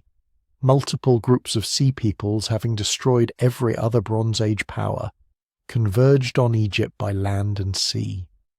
The land army moved down through Canaan, leaving destruction in their wake. The maritime force, hundreds of ships packed with warriors and their families, sailed toward the Nile Delta. This wasn't a raid, this was an invasion. A desperate attempt by people who had burned through every other option to take the last functioning civilization left standing. Rameses III prepared for the fight of his life. He positioned his land forces to meet the overland invasion in southern Canaan, blocking the coastal roads before the Sea Peoples could reach Egyptian territory proper. Meanwhile, he gathered his fleet in the Nile Delta's waterways and prepared for a naval battle unlike anything Egypt had ever fought. The battle itself has gone down as one of the most decisive naval engagements in ancient history. The Egyptian accounts, carved in stone and painted on temple walls, show it in vivid detail. Rameses positioned his ships in the narrow channels where the Nile emptied into the Mediterranean. The Sea People's vessels, loaded with warriors and supplies, sailed straight into the trap. Egyptian archers on the ships and lining the shores unleashed volley after volley. The Sea People's ships designed for Mediterranean sailing couldn't maneuver in the tight waters. They became floating targets. The artwork shows Egyptian soldiers raining arrows down on enemy vessels, Sea People's warriors falling into the water, weighed down by their armor and weapons, ships capsizing, men drowning in the delta's muddy waters. The Egyptians even used grappling hooks to capsize enemy vessels, dumping their occupants into the river where they could be picked off or captured. It was slaughter, systematic and brutal. The kind of victory that doesn't just defeat an enemy, but breaks their will to fight. On land, Egyptian forces crushed the overland invasion in a series of engagements. The Sea Peoples, already weakened by years of migration and warfare, couldn't break through Egyptian defensive positions. They were exhausted, far from any supply base, fighting an enemy on home territory. The campaign ended with Egyptian victory, but it wasn't total annihilation. That's where things get really interesting. Rameses III did something unexpected with the defeated Sea Peoples. He didn't just slaughter them or drive them back into the wasteland. He couldn't. There were too many of them, and Egypt needed soldiers. The long wars had depleted Egyptian manpower. So he made them an offer. Settle in the territories Egypt controlled in Canaan and southern Syria. Serve as garrison troops and mercenaries. Basically, become Egypt's border guards. It was brilliant realpolitik. The Sea Peoples got land and stability, something they'd been fighting for. Egypt got a buffer zone of battle-hardened warriors between themselves and any future threats. The settlements were positioned strategically along the coast and in key inland areas. The Sea Peoples would defend these territories because they were now their homes, and any invader coming south would have to go through them first. This is how the Philistines entered history. Yes, those Philistines, the ones who show up in the biblical texts as the antagonists of the Israelites. They were Sea Peoples, probably from the Aegean or Anatolia originally, who settled in the coastal region that would become known as Philistia. They brought their own culture, their own pottery styles, even their own burial customs. Archaeological evidence shows they maintained a distinct identity for generations, different from the Canaanites around them. But here's what's crucial. The Philistines and other settled Sea Peoples became part of Egypt's strategic defense system. They were the tripwire, the early warning system, the expendable troops who would take the first hit from any future invasion. Egypt had turned its greatest threat into its first line of defense. For a while, this worked. Egypt survived when no one else did. The new kingdom continued, diminished but functional. Trade started flowing again, at least along routes Egypt could control. Temples were built or repaired. The machinery of Egyptian bureaucracy ground on, recording floods and harvests and tax receipts, all the boring paperwork that indicates a civilization is still alive. But survival came at a terrible cost. The wars had drained the treasury.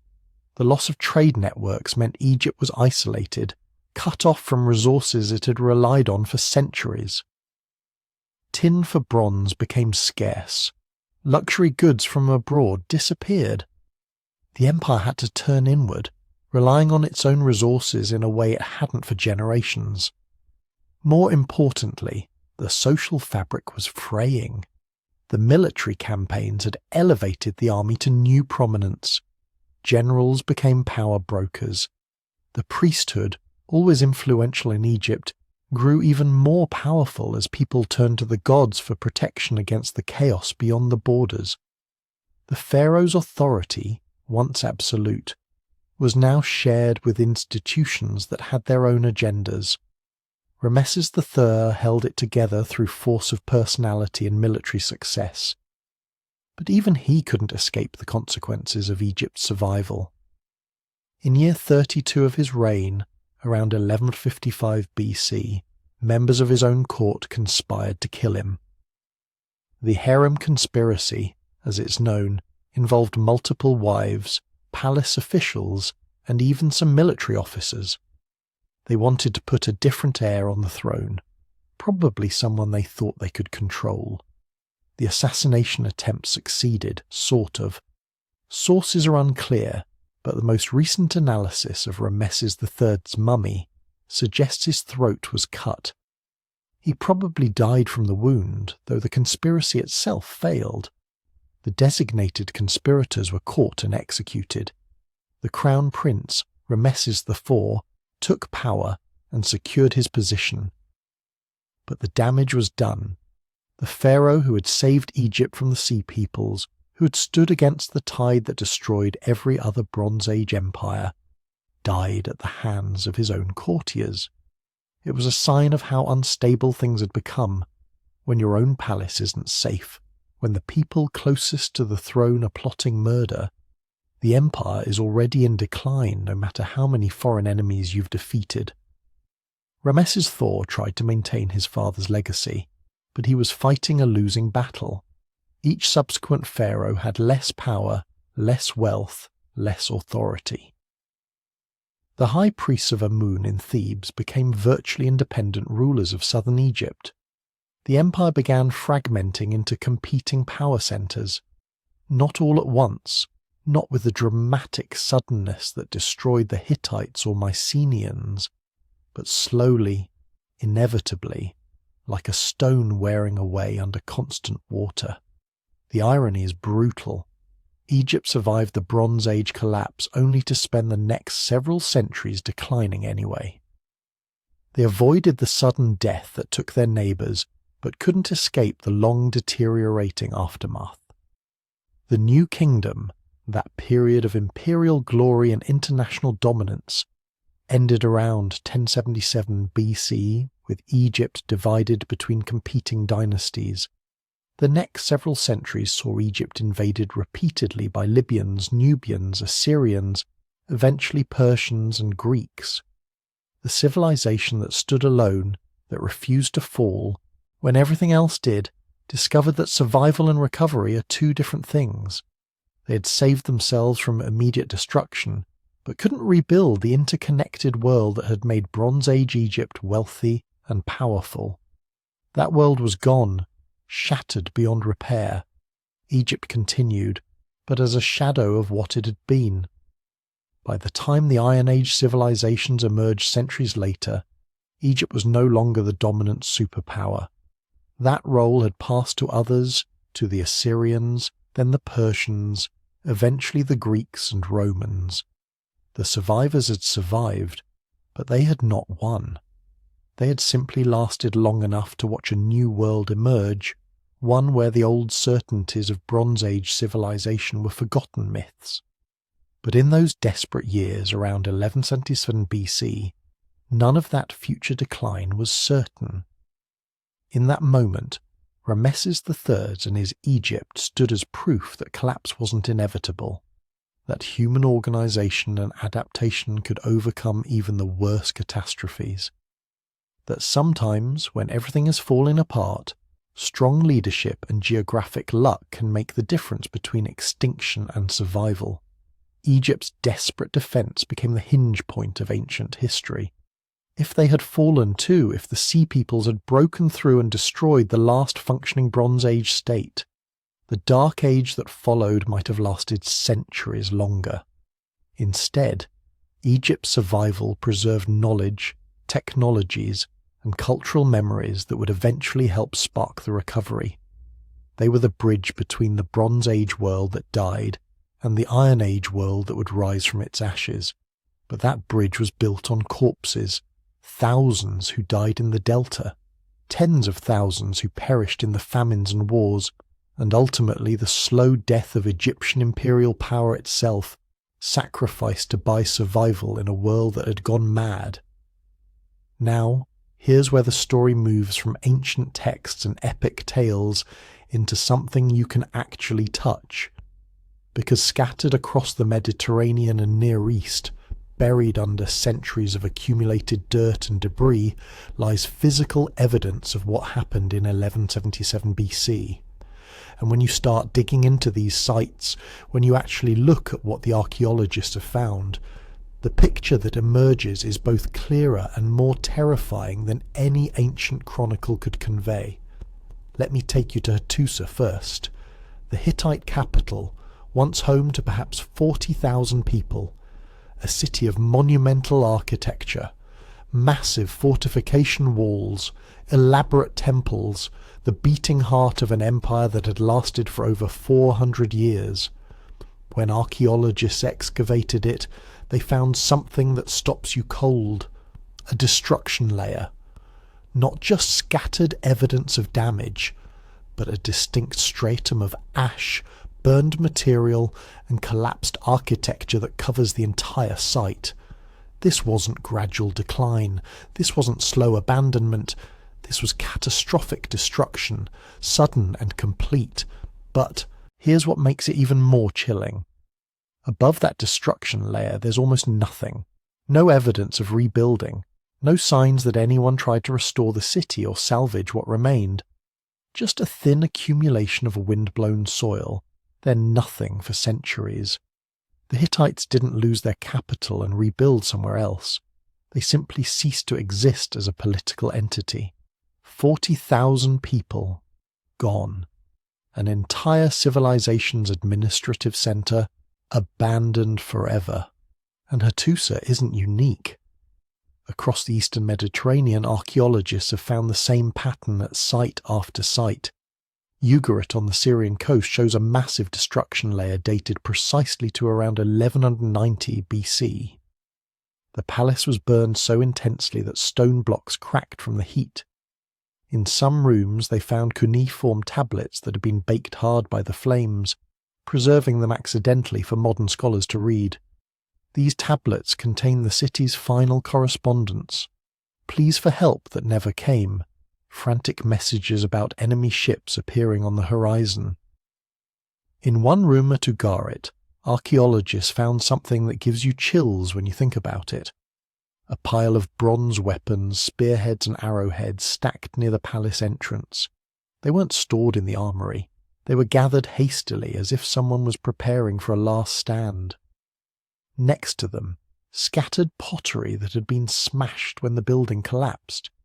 These weren't carefully packed away. These were grabbed in panic, then dropped when whoever held them either fled or died. Move south to Megiddo in what's now Israel. Another major city, another destruction layer from the late Bronze Age. But Megiddo shows us something different. It wasn't just destroyed once. The archaeological record shows it was burned, partially rebuilt, then destroyed again and again. Like the inhabitants kept trying to restore it, kept refusing to give up, until finally there were no more inhabitants to try. The city that would later become famous in biblical literature as Armageddon, the site of the final battle, was already living through its own apocalypse 3,000 years ago. Then there's Mycenae itself, the legendary home of Agamemnon, the most powerful city in Bronze Age Greece. The citadel shows clear evidence of destruction around 1200 BC. The massive fortification walls, some of the most impressive defensive architecture in the ancient world, walls so huge that later Greeks thought they must have been built by giants, didn't save it. Whatever hit Mycenae got through those walls or bypassed them entirely. The palace complex shows evidence of intense fire. Storerooms filled with pottery were burned so hot that the clay vessels fused together. Linear B tablets found in the ruins contain bureaucratic records that just stop, mid-inventory, mid-sentence, as if the scribe simply put down his stylus and ran. Now, here's where it gets archaeologically fascinating. At dozens of these sites, researchers have found hoarded treasures, not in palaces or temples where you'd expect official treasuries, but hidden in private homes, buried under floors, stuffed into walls, concealed in cisterns. These are personal collections, jewellery, silver, bronze tools, hastily buried by people who thought they'd come back for them later. They never did. In Cyprus, at the site of Enkomi, archaeologists found a copper workshop with the furnaces still loaded, ready to be fired. The bronze smith had laid out his moulds, prepared his materials, then abandoned everything. Outside the workshop they found a partially completed bronze statue still in its mould. Whoever was making it never finished, never came back to complete what would have been weeks of careful work. That level of abandonment speaks to panic, to disaster so overwhelming that skilled craftsmen left behind valuable materials and unfinished commissions that would have been worth considerable money. At Troy, the legendary city that may or may not have been destroyed by Greeks in the Trojan War, there's a destruction layer from roughly this period. Troy Sevdame, as archaeologists label it, shows evidence of fire and violent destruction. In the ruins they found human skeletons that were never properly buried, bodies left where they fell. One skeleton was found in a street, crushed under collapsed masonry. Another in a doorway, as if the person was trying to escape when the building came down. These aren't battle casualties that were left temporarily and then retrieved. These are people whose bodies were never recovered, never given proper burial, because there was nobody left to do it. But perhaps the most haunting evidence comes from unfinished meals. At several sites, archaeologists have found cooking pots still on hearths, storage jars with their contents intact, grinding stones with grain still on them. At Tichos Dimeion in Greece, they found a house with a meal laid out on a table. The family had set their places, started eating, then fled. The food was still there when archaeologists excavated it 3,200 years later, carbonized by the fire that consumed the house shortly after they left. Think about what it takes to abandon a meal mid-bite. What kind of threat appears so suddenly, so overwhelmingly that you drop your food and run? Not slowly advancing armies that you can see coming for days, not sieges that develop gradually. This is immediate catastrophe. Now, let's talk about the Amarna letters. These aren't from the destruction itself, but from the decades leading up to it, and they're probably the most extraordinary archaeological find for understanding this period. Found at Akhetaten in Egypt, Akhenaten's short-lived capital, these are diplomatic letters written on clay tablets in Akkadian, the diplomatic language of the Late Bronze Age.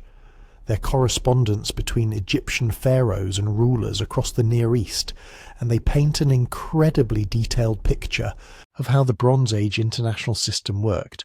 What makes them so valuable is that they're not propaganda. These are working documents, actual letters between rulers discussing trade agreements, marriage alliances, military cooperation, and complaints. The king of Cyprus complains about pirates attacking his ships. The king of Babylon wants more gold from Egypt. Smaller kingdoms beg for military assistance against bandits and raiders. You can read the increasing desperation in the later letters. Pleas for help that become more urgent. Reports of cities under attack. Requests for troops that apparently were never sent. One letter from the king of Alashia, probably Cyprus, is particularly chilling. He tells the pharaoh that his lands have been destroyed, his cities burned, and asks, almost desperately, whether Egypt has suffered similar attacks. You can feel his confusion, his need to understand if this catastrophe is local or part of something larger. The pharaoh apparently never answered, or if he did, that letter doesn't survive. The correspondence just stops, like so much else from this period. Then there are the shipwrecks. The most famous is the Uluburun wreck, discovered off the coast of Turkey in 1982. This ship sank around 1300 BC, about a century before the collapse, and it's like a time capsule of Bronze Age trade. The cargo is staggering in its diversity.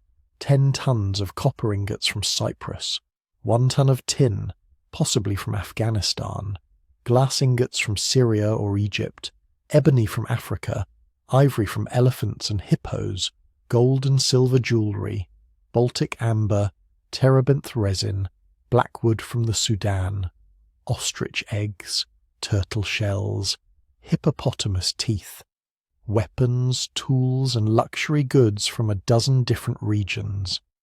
This single ship was carrying resources from across the entire Bronze Age world. It was a floating warehouse of international trade, and there must have been dozens, maybe hundreds of ships like it sailing the Mediterranean at any given time.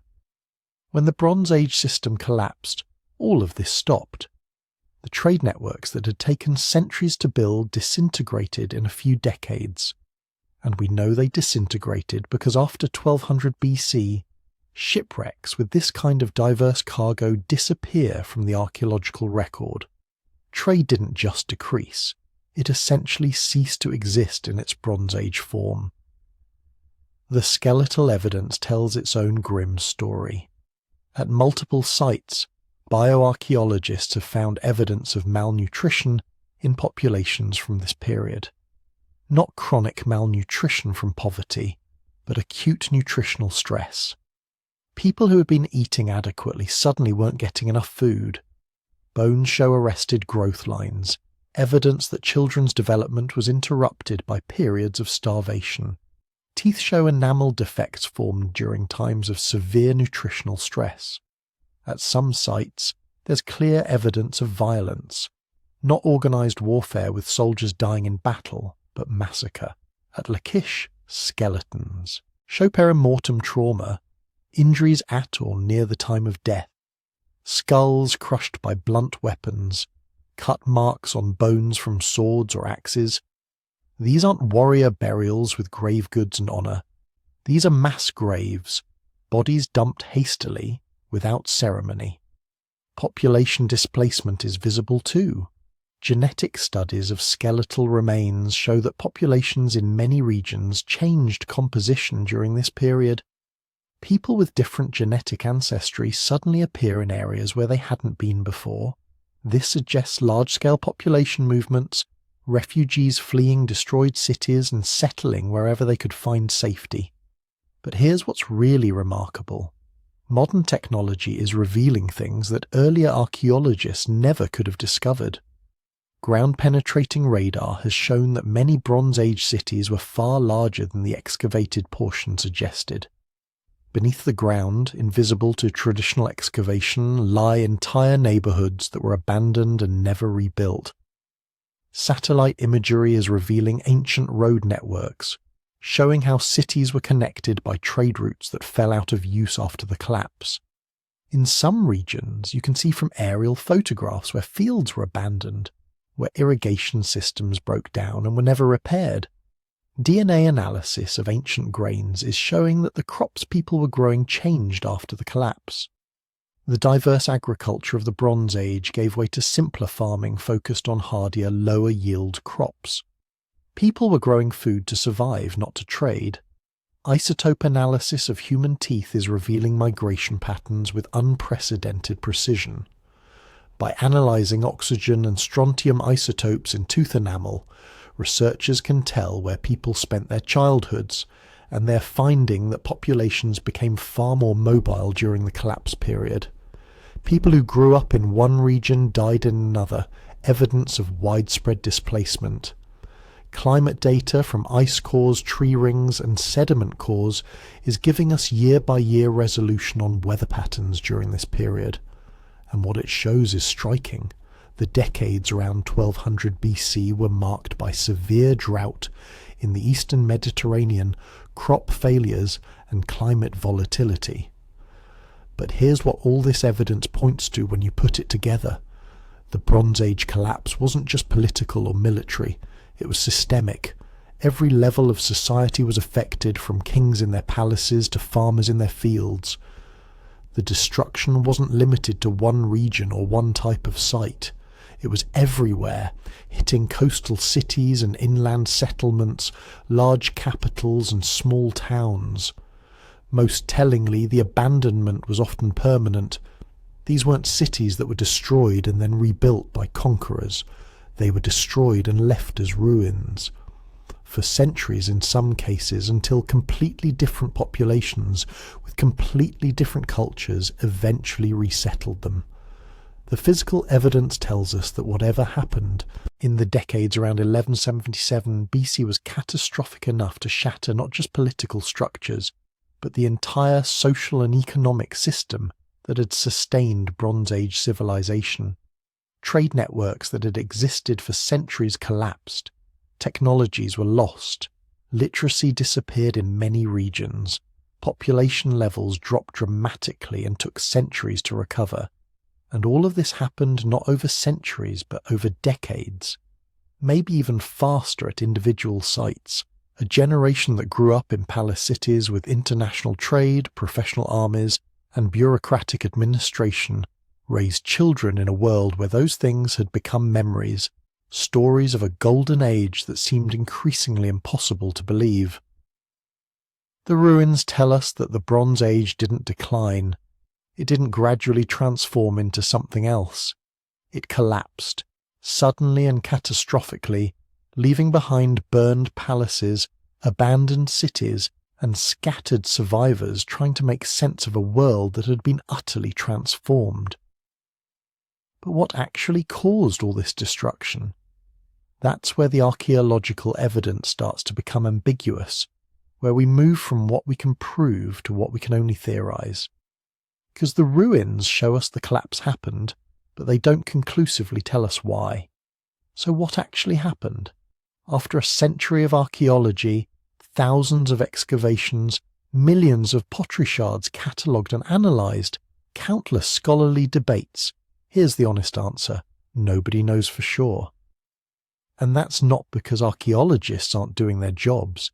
It's because the Bronze Age collapse might be the most complex historical catastrophe ever recorded.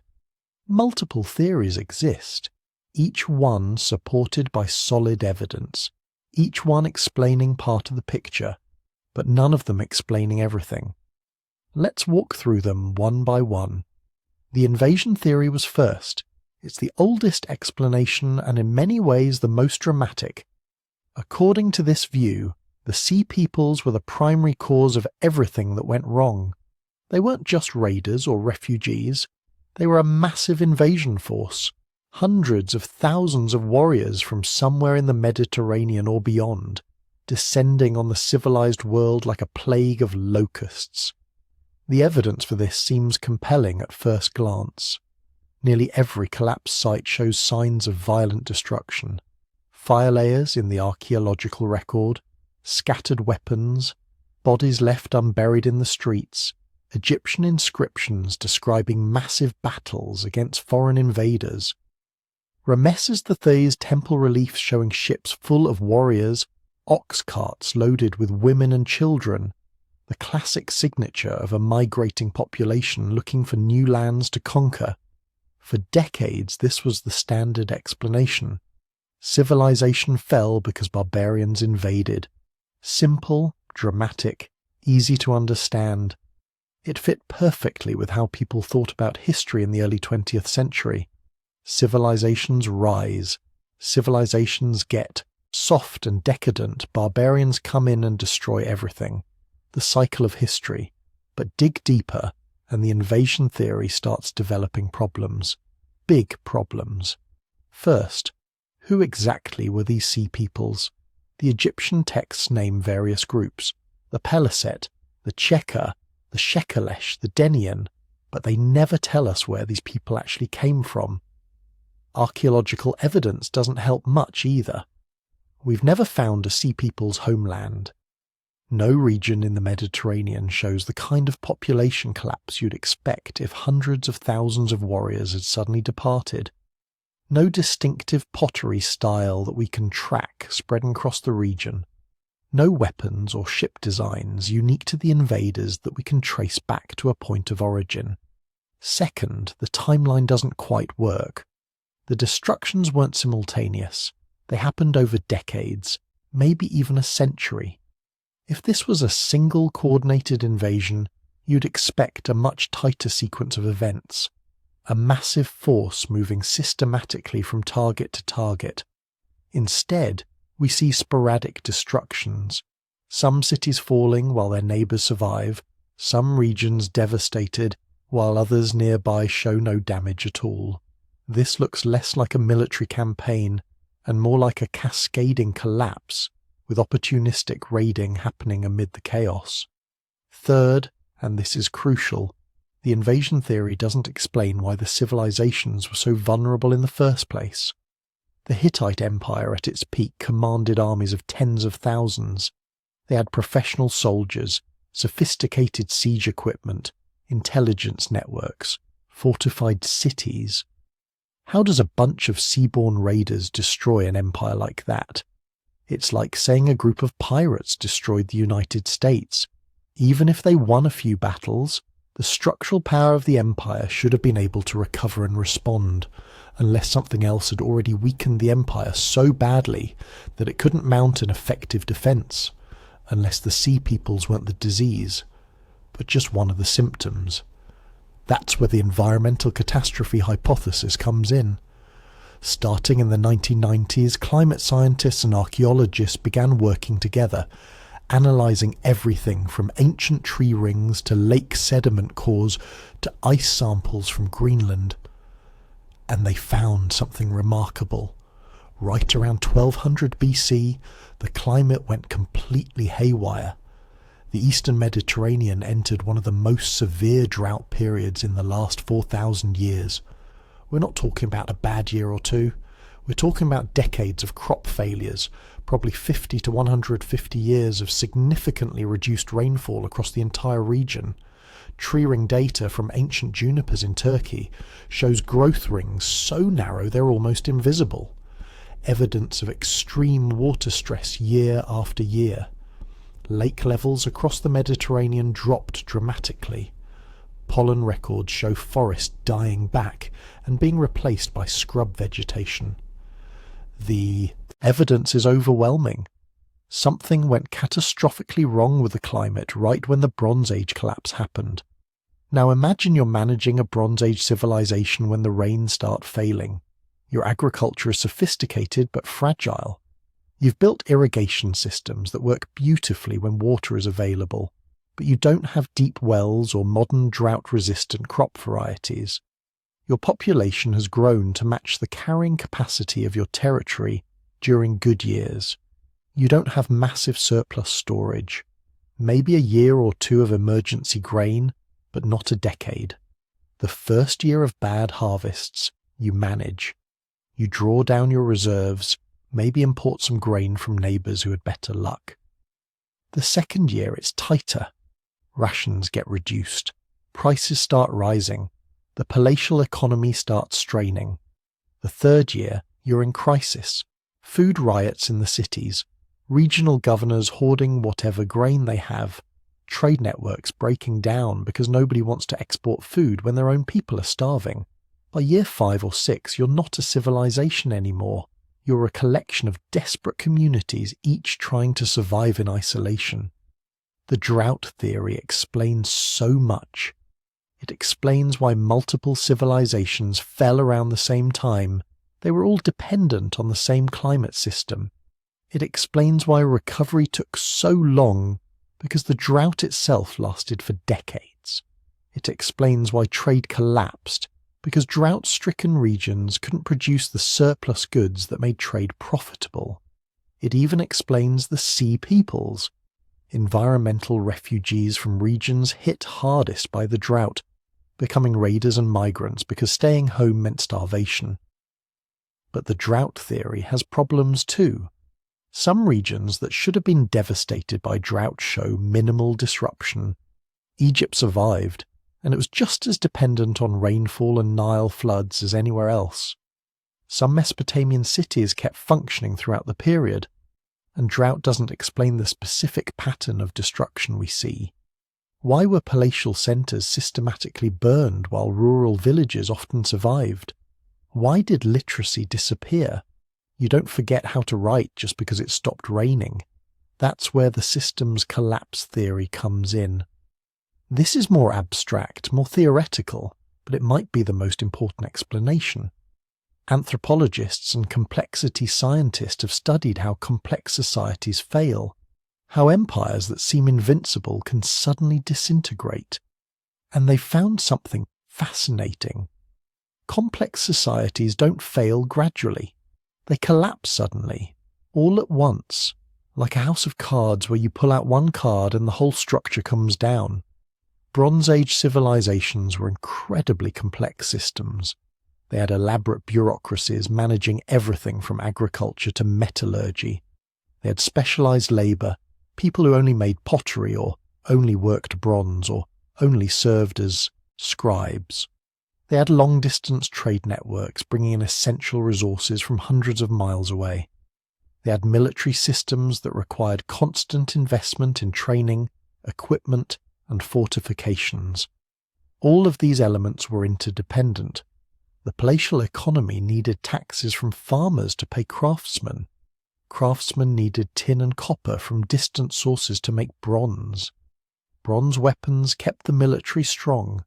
The military kept the trade routes open and collected the taxes. Remove any one element and the whole system starts to wobble. Now add some stress. Maybe a drought that reduces agricultural surplus. Maybe increased pirate activity that disrupts trade routes. Maybe a powerful enemy that requires expensive military campaigns. Initially, the system adapts. Administrators work harder. Taxes get raised. Resources get redirected. The palace squeezes every bit of efficiency out of the existing structure. But there's a limit. Push any complex system too hard and it doesn't just slow down, it breaks. Catastrophically. Archaeologist Joseph Tainter studied this phenomenon extensively. He found that societies reach a point where increased complexity stops providing benefits and starts becoming a burden. The administration gets so elaborate that it consumes more resources than it produces. The taxes needed to maintain the system become so heavy that people start abandoning it. The whole structure becomes simultaneously fragile and inflexible. When that tipping point is reached, collapse can happen incredibly fast, within a generation, sometimes within years. The palace can't collect enough taxes to pay its administrators. Administrators can't maintain the infrastructure. Infrastructure fails and trade collapses. Without trade, specialized craftsmen can't get raw materials. Without craftsmen, the military can't maintain its equipment. Without an effective military, regional governors break away. Without centralized control, literacy becomes useless. Who needs to write if there's no palace to send records to? The whole edifice of civilization simply stops functioning. People don't forget how to read and write through some mysterious amnesia. They stop using literacy because it no longer serves any practical purpose in a collapsed society. This explains the sudden quality of the Bronze Age collapse, why so many civilizations failed within decades of each other, not because they were all invaded simultaneously or all hit by drought simultaneously, but because they were all structured similarly, all at the same level of complexity, all approaching the same breaking point. When one major system collapsed, it created cascading failures throughout the interconnected Mediterranean world. But wait, there's more. Some researchers think geology played a major role. The earthquake storm hypothesis suggests that the eastern Mediterranean experienced an unprecedented cluster of major earthquakes right around 1200 BC. The evidence is compelling. Archaeological sites across the region show destruction layers consistent with seismic activity. Walls that collapsed outward rather than being pushed inward by attackers. Buildings pancaked by falling roofs. No signs of fire or looting, just sudden structural failure. Ancient texts from the period mention earthquakes. The Hittite archives contain references to cities destroyed by earth shaking. Egyptian records describe similar events. Geologists studying the regional tectonic system have found that the eastern Mediterranean sits at the intersection of several major fault lines. The African plate pushing north into the Eurasian plate, the Anatolian plates sliding westward. These tectonic boundaries can remain quiet for centuries, stress building up slowly, then release all at once in a series of major earthquakes over a short period. A geological storm where magnitude 7 or 8 earthquakes happen not once in a lifetime but multiple times in a decade. Imagine you're a Bronze Age city already stressed by drought and trade disruptions. Then a major earthquake hits. Your palace complex, the center of administration, collapses. Your fortification walls crack and crumble. Your grain storage facilities, massive buildings full of ceramic vessels, shatter. Suddenly you've lost your government, your defenses, and your food reserves all in one catastrophic moment. You're vulnerable to raiders. You're vulnerable to famine. You're vulnerable to internal chaos as desperate people fight over whatever resources remain. One earthquake might be survivable. The palace gets rebuilt. The walls get repaired. But if earthquakes keep happening year after year, each one destroying what you've managed to rebuild, eventually you give up. You abandon the cursed city and move somewhere, anywhere else. This would explain why so many Bronze Age cities were simply abandoned rather than continuously reoccupied, why people didn't come back even after the immediate crisis passed. If you think the gods have cursed a location, if earthquakes keep destroying everything you build, you move. Simple as that. But the earthquake storm theory can't explain everything either. Some destroyed sites show clear evidence of burning, of weapons, of the kind of violent chaos that earthquakes don't cause, and earthquakes don't explain why the collapse lasted so long. An earthquake is a moment of destruction, but recovery usually begins immediately. The Bronze Age collapse lasted centuries in some regions. Something more than just earthquakes was happening. Some scholars look at the evidence differently. They see revolution. The internal rebellion hypothesis suggests that the Bronze Age collapse wasn't caused by external invaders or natural disasters, but by the people themselves rising up against oppressive palatial elites. Think about the structure of Bronze Age society. At the top, a tiny aristocracy living in massive palaces, controlling vast resources. Below them, a small class of all scribes, craftsmen, and administrators, and at the bottom, the vast majority of the population, farmers, shepherds, labourers whose endless work supported the whole pyramid. They produced the grain, they paid the taxes, they died in the wars, and they got very little in return except the privilege of surviving under palatial protection. Now add stress. Drought reduces harvests, but the palace still demands the same taxes. Trade disruptions cut off imports, but the elite still expect luxury goods. Foreign threats require military service but offer no clear benefits. At some point, the peasants do the math. They're starving while the palace stores grain. They're dying in wars while aristocrats stay safe behind walls. They're working themselves to death while scribes sit in shade keeping records nobody but the palace cares about. Why continue? Why not burn it all down and take what's yours? The evidence for this is subtle but compelling. Many palatial centres show signs of systematic destruction from the inside. Not the kind of hasty looting you'd expect from raiders passing through, but thorough, almost ritualistic destruction. Storage rooms emptied out completely. Administrative buildings specifically targeted. Elite residential areas burned while workshop areas sometimes left intact. This looks less like invasion and more like revolution. Oppressed populations rising up, killing or driving out their rulers, taking whatever they could and burning the rest. Some texts hint at this too. Late Bronze Age archives mention social unrest, labour strikes, peasants fleeing their obligations. In the final years, Hittite kings were dealing with internal rebellions as much as external threats.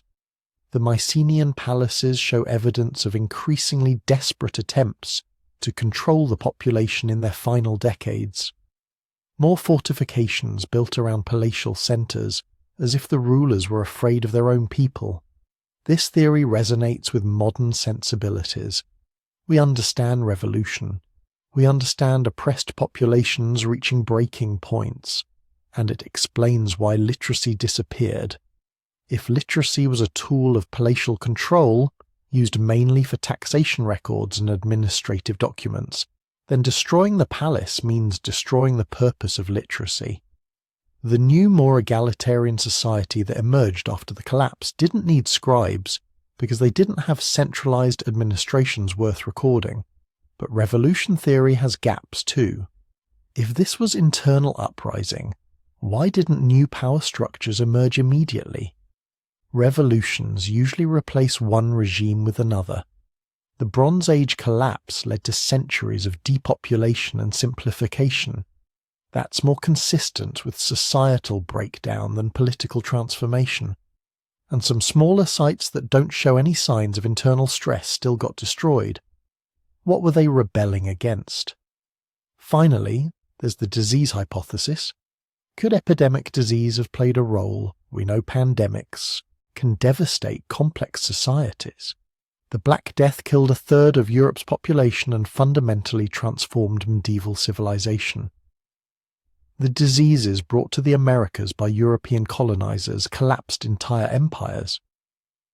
Could something similar have happened in the Bronze Age? The evidence is frustratingly thin. Disease doesn't leave obvious archaeological traces. Ancient texts mention plagues, but describe them in vague supernatural terms. However, all the conditions for pandemic were present. Increased trade connectivity meant diseases could spread across the entire Mediterranean. Drought and famine would have weakened immune systems. Warfare and population movements would have brought together people who'd never been exposed to each other's diseases. Urban centres packed thousands of people into close quarters with poor sanitation. If a novel pathogen emerged during this period, something like smallpox or measles making its first appearance in human populations, it could have ripped through Bronze Age civilization with devastating effect, killing the specialized craftsmen, the scribes, the administrators, leaving the survivors too few to maintain complex systems. This would explain the sudden loss of specialized knowledge, including literacy. Not because people forgot, but because the people who knew how to read and write died, and there weren't enough survivors with leisure time to pass the skill on. But again, the evidence is mostly circumstantial. We haven't found mass graves that would indicate plague. We don't have biological remains showing signs of epidemic disease. The disease hypothesis remains speculative, tantalizing but unproven. So what's the answer? Increasingly, scholars embrace what's called the multi-causal synthesis, the idea that all of these factors work together, creating a perfect storm of catastrophe. The climate changed, triggering drought across the Mediterranean. The drought stressed agricultural systems and created food shortages. Food shortages led to price inflation and trade disruptions. Trade disruptions cut off supplies of tin and copper, crippling bronze production. Without bronze, military capabilities declined. Weakened militaries couldn't protect trade routes or suppress internal dissent. Some regions experienced earthquake storms that destroyed infrastructure. Others faced waves of environmental refugees who became the sea peoples. Some populations rebelled against elites who couldn't protect them anymore. Some regions experienced disease outbreaks among stressed, malnourished populations. None of these factors alone would have destroyed Bronze Age civilization. The Hittites had survived droughts before. Egypt had weathered invasions. Mycenaean kingdoms had rebuilt after earthquakes. But all of them happening together, each crisis amplifying every other crisis, created a situation where even the most sophisticated civilizations couldn't adapt fast enough. This is the lesson that echoes across time. Civilizations aren't destroyed by single causes. They're destroyed by cascading failures, by multiple stresses hitting simultaneously, by the fragility hidden inside complexity. The Bronze Age collapse shows us that interconnection is both strength and vulnerability. The trade networks that brought wealth in good times spread catastrophe in bad times. The specialization that made society efficient made it fragile. The complexity that enabled civilization's greatest achievements also created countless points where the whole system could break. We are not so different today. Picture this. It's 1100 BC. The great palaces are burning. The last scribes are fleeing with whatever tablets they can carry. The trade ships that once connected an entire world are sitting abandoned in harbours, rotting, and in the space of maybe 2 generations, maybe 3, nearly everything that made Bronze Age civilization recognizable just stops. The writing stops. The monumental building stops. The long-distance trade that had connected Egypt to Mesopotamia to the Aegean for over 500 years just evaporates. And what follows is something historians call the Mediterranean Dark Age. Not because people suddenly became stupid or primitive, but because from our perspective, looking back, it's like someone turned off the lights. The civilizations that have been documenting everything, recording every transaction, every royal decree, every diplomatic letter, they're gone. And without their records, we can barely see what happened next. For roughly 300 years, from about 1100 to 800 BC, the archaeological record gets thin, really thin. The massive palace complexes that had dominated the landscape are abandoned. The sophisticated pottery that archaeologists use to date sites becomes simpler, cruder. The population drops catastrophically. Some estimates suggest the population of Greece fell by 75% or more. 3 out of every 4 people just gone. Dead from violence, starvation, disease, or simply scattered to places where they might survive. The survivors weren't living in cities anymore. They couldn't. Cities require surplus food production, specialized labor, administrative systems to coordinate everything. When the trade networks collapsed, when the palaces fell, all of that became impossible.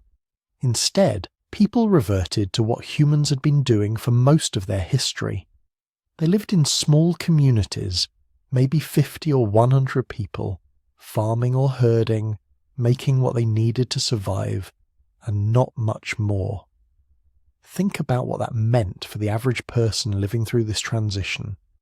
Your grandparents might have lived in a world with massive stone palaces, where scribes recorded everything in Linear B, where ships brought exotic goods from across the known world. They might have worked specialized jobs, potters or metal workers or administrators. They understood their place in a vast hierarchical system that connected them to a king who claimed divine authority.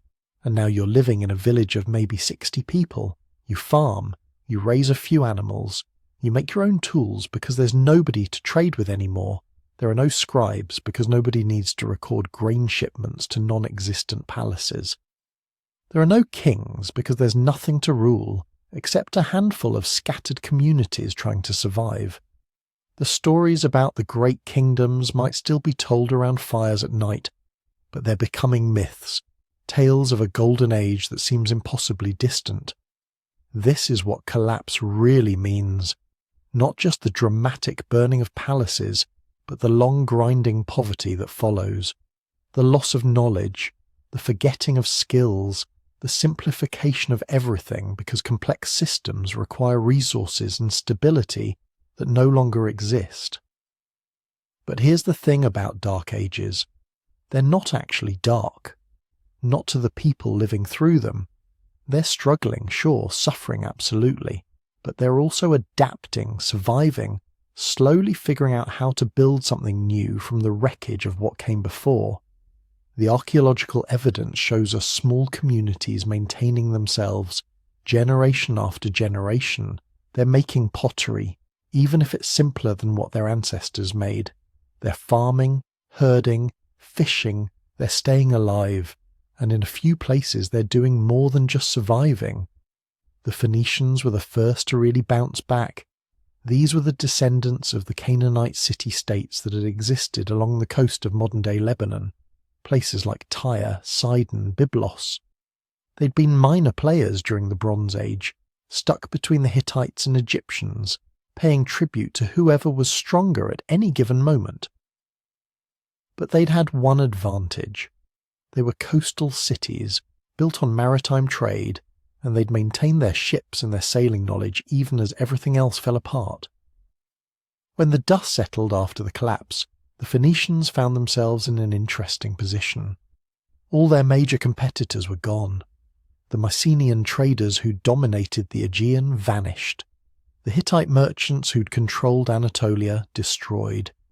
The Egyptian state monopoly on certain trade goods broken. The whole Mediterranean was suddenly open territory. And the Phoenicians, with their ships and their knowledge of sea routes, and their desperate need to find new markets for their goods, they sailed out and claimed it. Within a few generations, Phoenician trading posts and colonies were spreading across the Mediterranean. They reached Sicily, Sardinia, Spain, even the Atlantic coast of Morocco. They were trading for tin from Britain, amber from the Baltic, gold from West Africa. They became the new middlemen of the Mediterranean world, the ones who connected isolated communities that had lost the ability to reach each other directly.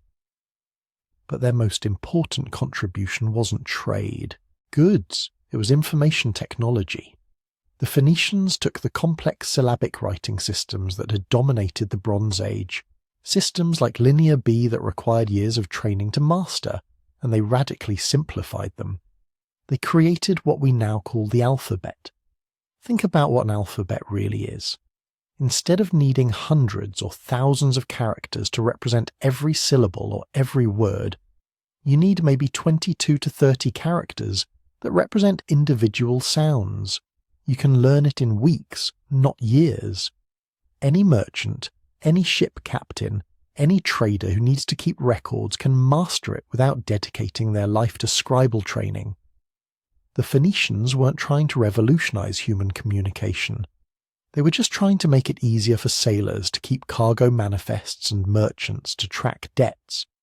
But they accidentally created the writing system that would eventually spread to Greece, then Rome, then Europe, then the entire world. You're reading a version of it right now. This is a pattern we see again and again after major collapses. The simplifications and adaptations that survivors make often turn out to be improvements. Not immediately, not obviously, but in ways that become clear only later. The alphabet couldn't have replaced Linear B when the palaces were still functioning. The palace bureaucracies needed complex scripts that could represent their complex administrative needs.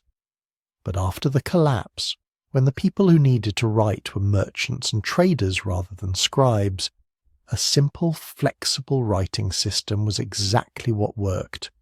Meanwhile, in the territories where the great empires had fallen, new societies were slowly forming. In the Levant, in the highlands that had been contested borderlands between Egypt and the Hittites, small tribes were consolidating. They were pastoralists mostly, herders who'd survived the collapse by staying mobile, avoiding the violence that destroyed the cities. Now they were settling down, building permanent villages, slowly developing their own identity. These were the early Israelites, and the stories they would eventually write down, stories about exodus and conquest and covenant, carry echoes of the collapse era, stories of cities destroyed, of wandering in wilderness, of forging new societies from displaced peoples. To the east, in Mesopotamia, things had gotten complicated. The great empires of the Bronze Age had fragmented into competing kingdoms. But there was one city-state that hadn't just survived. It had been systematically building strength, even as everyone else was falling apart. Assyria. Located in northern Mesopotamia, the Assyrians had spent the Bronze Age as relative outsiders, sometimes vassals of more powerful neighbours, sometimes independent, always militaristic. When the collapse came, when trade routes broke down and resources became scarce, the Assyrians responded in the most direct way possible. They took what they needed by force. Over the centuries of the Dark Age, Assyria was slowly, methodically conquering its neighbours.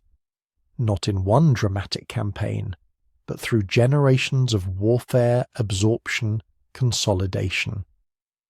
They were developing something unprecedented, a true territorial empire, not just a network of tribute-paying vassals like the Bronze Age kingdoms, but an integrated administrative state that directly controlled vast territories.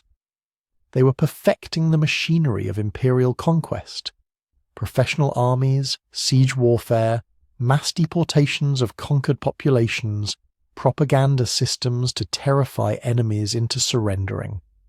The Neo-Assyrian Empire that would emerge around 900 BC would be the most powerful military force the ancient world had yet seen. Brutal, efficient, ruthless, it would dominate the Near East for the next 3 centuries. And in Greece, something else was happening. Something that would prove even more important in the long run. The Mycenaean kingdoms had been completely destroyed. The palaces were abandoned, the writing forgotten, the population scattered. But the survivors were slowly, over generations, rebuilding. Not trying to recreate what had been lost, they couldn't, but creating something new. Small independent communities, villages growing into towns. They maintained their own local governments, developed their own identities. They were separated by mountains and valleys, isolated enough that each community developed its own character, but connected enough by sea routes and trade to maintain contact with each other. These were the first Greek city-states. The polis that would eventually give us Athens and Sparta, Corinth and Thebes. They were tiny compared to the Bronze Age kingdoms, some with populations of just a few thousand. But they were developing something radically different from what had come before. They were experimenting with new forms of social organization, collective decision-making, civic participation, the idea that free citizens could have a say in how their community was governed. Not democracy yet, that would come later, but the seeds of it. The social structures that would eventually produce classical Greek civilization were being born in these small Dark Age communities precisely because the collapse had wiped away the old palace hierarchies. This is the paradox of collapse. Yes, it destroys. Yes, it causes immense suffering.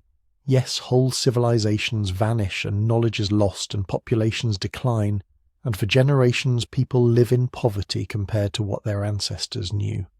But collapse also clears away systems that had become rigid, entrenched, unable to adapt.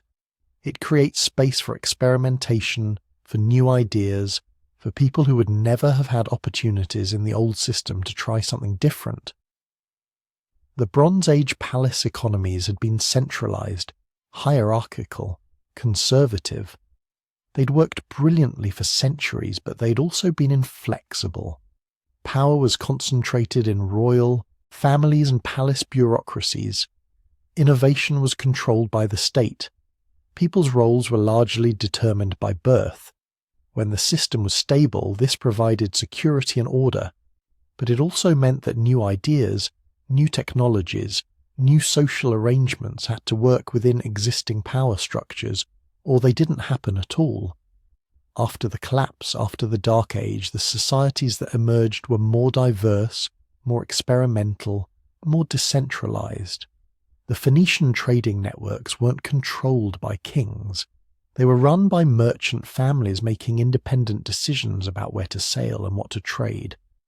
The Greek city-states weren't parts of a unified empire. They were independent communities in constant communication and competition with each other. The alphabet wasn't a state-controlled technology requiring specialized training. It was a tool anyone could learn and use. Even the brutally centralized Neo-Assyrian Empire represented innovation.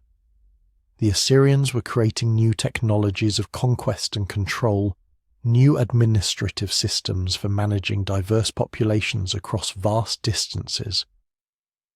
Their methods were harsh, but they were also effective in ways that Bronze Age tribute systems had never been.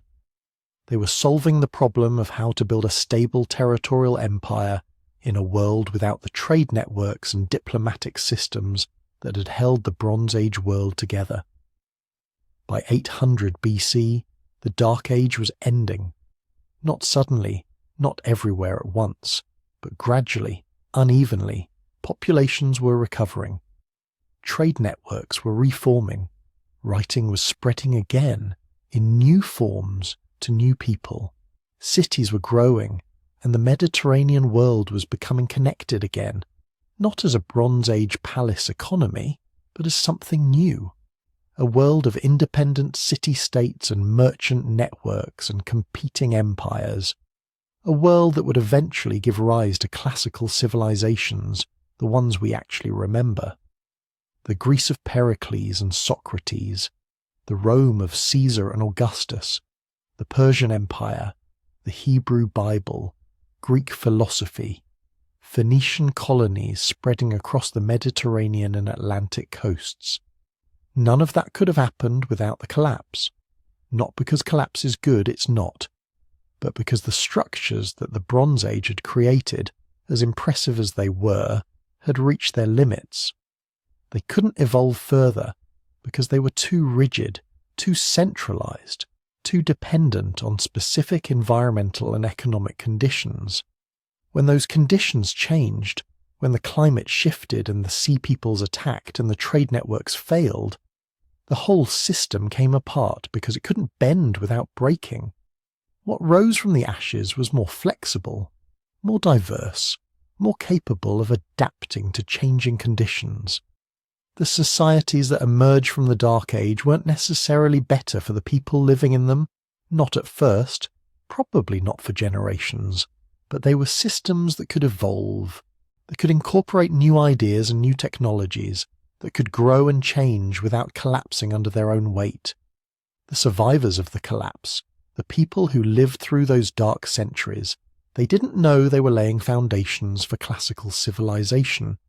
They were just trying to survive, to feed their families, to maintain some connection to the world beyond their immediate community.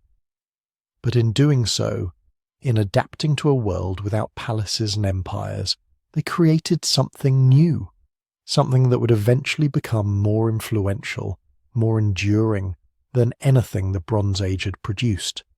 This is what happens after collapse, not resurrection of what was lost, but transformation into something different. The world that emerged from 1177 BC and the Dark Age that followed wasn't the Bronze Age restored. It was something new entirely, built by people who remembered the old world only as myths, and who had to create their own solutions to the problems of survival and community and meaning. And those solutions, forged in the aftermath of total civilizational collapse, would shape the course of human history for the next 3,000 years. So here we are, at the end of our journey through 1177 BC, the year when the Bronze Age world didn't just stumble, it shattered. The Hittite Empire, gone. Mycenaean Greece, empty ruins. Ugarit, burned to ash. The great civilizations that had dominated the Mediterranean for centuries all collapsed within a single generation. Some vanished so completely that we forgot they ever existed until archaeologists started digging them up 3,000 years later. Think about that for a moment. These weren't primitive societies. These were the superpowers of their age. They had writing systems, international diplomacy, sophisticated trade networks spanning thousands of miles. They built palaces that still impress us today. They created art and literature that influenced everything that came after. The Iliad and the Odyssey, the stories that defined Western literature for millennia, they're basically Bronze Age collapse survivor tales, memories of a glittering world that fell into darkness. And yet, despite all their power, all their wealth, all their achievements, they fell. Not to a single catastrophe, but to a cascade of failures that fed on each other. Climate change disrupting agriculture, earthquakes destroying cities faster than they could be rebuilt, economic networks collapsing when key trade routes failed, sea peoples and other migrants flooding across borders, not necessarily as conquerors, but as desperate refugees who overwhelm the systems designed to manage them. Each problem made the others worse. Each solution failed because the interconnected nature of Bronze Age civilization meant that weakness anywhere threatened stability everywhere. This is what makes the Bronze Age collapse so terrifying and so relevant. These civilizations didn't fail because they were weak or primitive. They failed because they were complex, interconnected, and dependent on systems that couldn't handle multiple simultaneous shocks. When everything worked, the system was brilliant, enabling prosperity and cultural achievement on a scale the world had never seen. But when stress points emerged, the whole network unraveled with shocking speed. Sound familiar? We live in a world more interconnected than anything Bronze Age traders could have imagined. Global supply chains move goods across oceans in days. Digital networks transmit information around the planet in seconds. Our civilization's complexity makes Bronze Age palace economies look simple by comparison, and that complexity brings the same vulnerabilities. Climate disruption, economic interdependence that transmits failures across borders, migration pressures driven by regional instability. We're not facing the Bronze Age collapse again, but we're facing the same fundamental challenge. How do you maintain stability in a complex system when multiple things start going wrong at once? The Bronze Age collapse doesn't give us easy answers. History never does. But it gives us perspective. It reminds us that civilizations we think of as eternal, as too big to fail, can disappear within a human lifetime. It shows us that the collapse of complex societies isn't always sudden and dramatic. Sometimes it's gradual, almost invisible until you're living through the consequences. And most importantly, it teaches us that resilience isn't about strength alone. Egypt survived not because it was stronger than the Hittites or wealthier than Mycenae, but because it was more self-sufficient, less dependent on the networks that failed everywhere else. But there's also hope in this story, because after the Dark Ages came the Iron Age. New civilizations rose from the ashes, learning from what had been lost. The Phoenicians took their alphabet and spread literacy across the Mediterranean. The Greeks absorbed the ruins of Mycenaean culture and built something new. The Israelites, the Aramaeans, the Neo-Assyrians, all of them rose in the aftermath, creating societies that would shape human history for millennia. Collapse isn't the end. It's a transformation, painful and chaotic, but sometimes necessary for new possibilities to emerge. And the mystery remains. We still don't know exactly what happened. We probably never will. The sea peoples might remain forever mysterious, their origins and motivations hidden in the gaps between fragmentary texts and ambiguous archaeology.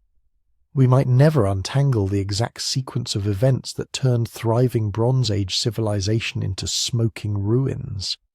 And maybe that's okay. Maybe the uncertainty is part of what makes this story so compelling. It reminds us how much we don't know, how much of human history has been lost, how many stories will never be told. Thank you for joining me on this journey through one of history's greatest catastrophes. If you enjoyed exploring the mysteries of 1177 BC, I'd love if you could hit that like button and subscribe for more deep dives into the ancient world. And I'm genuinely curious. Where are you listening from? Are you drifting off to sleep in New York or Sydney or somewhere I've never heard of? Drop a comment and let me know.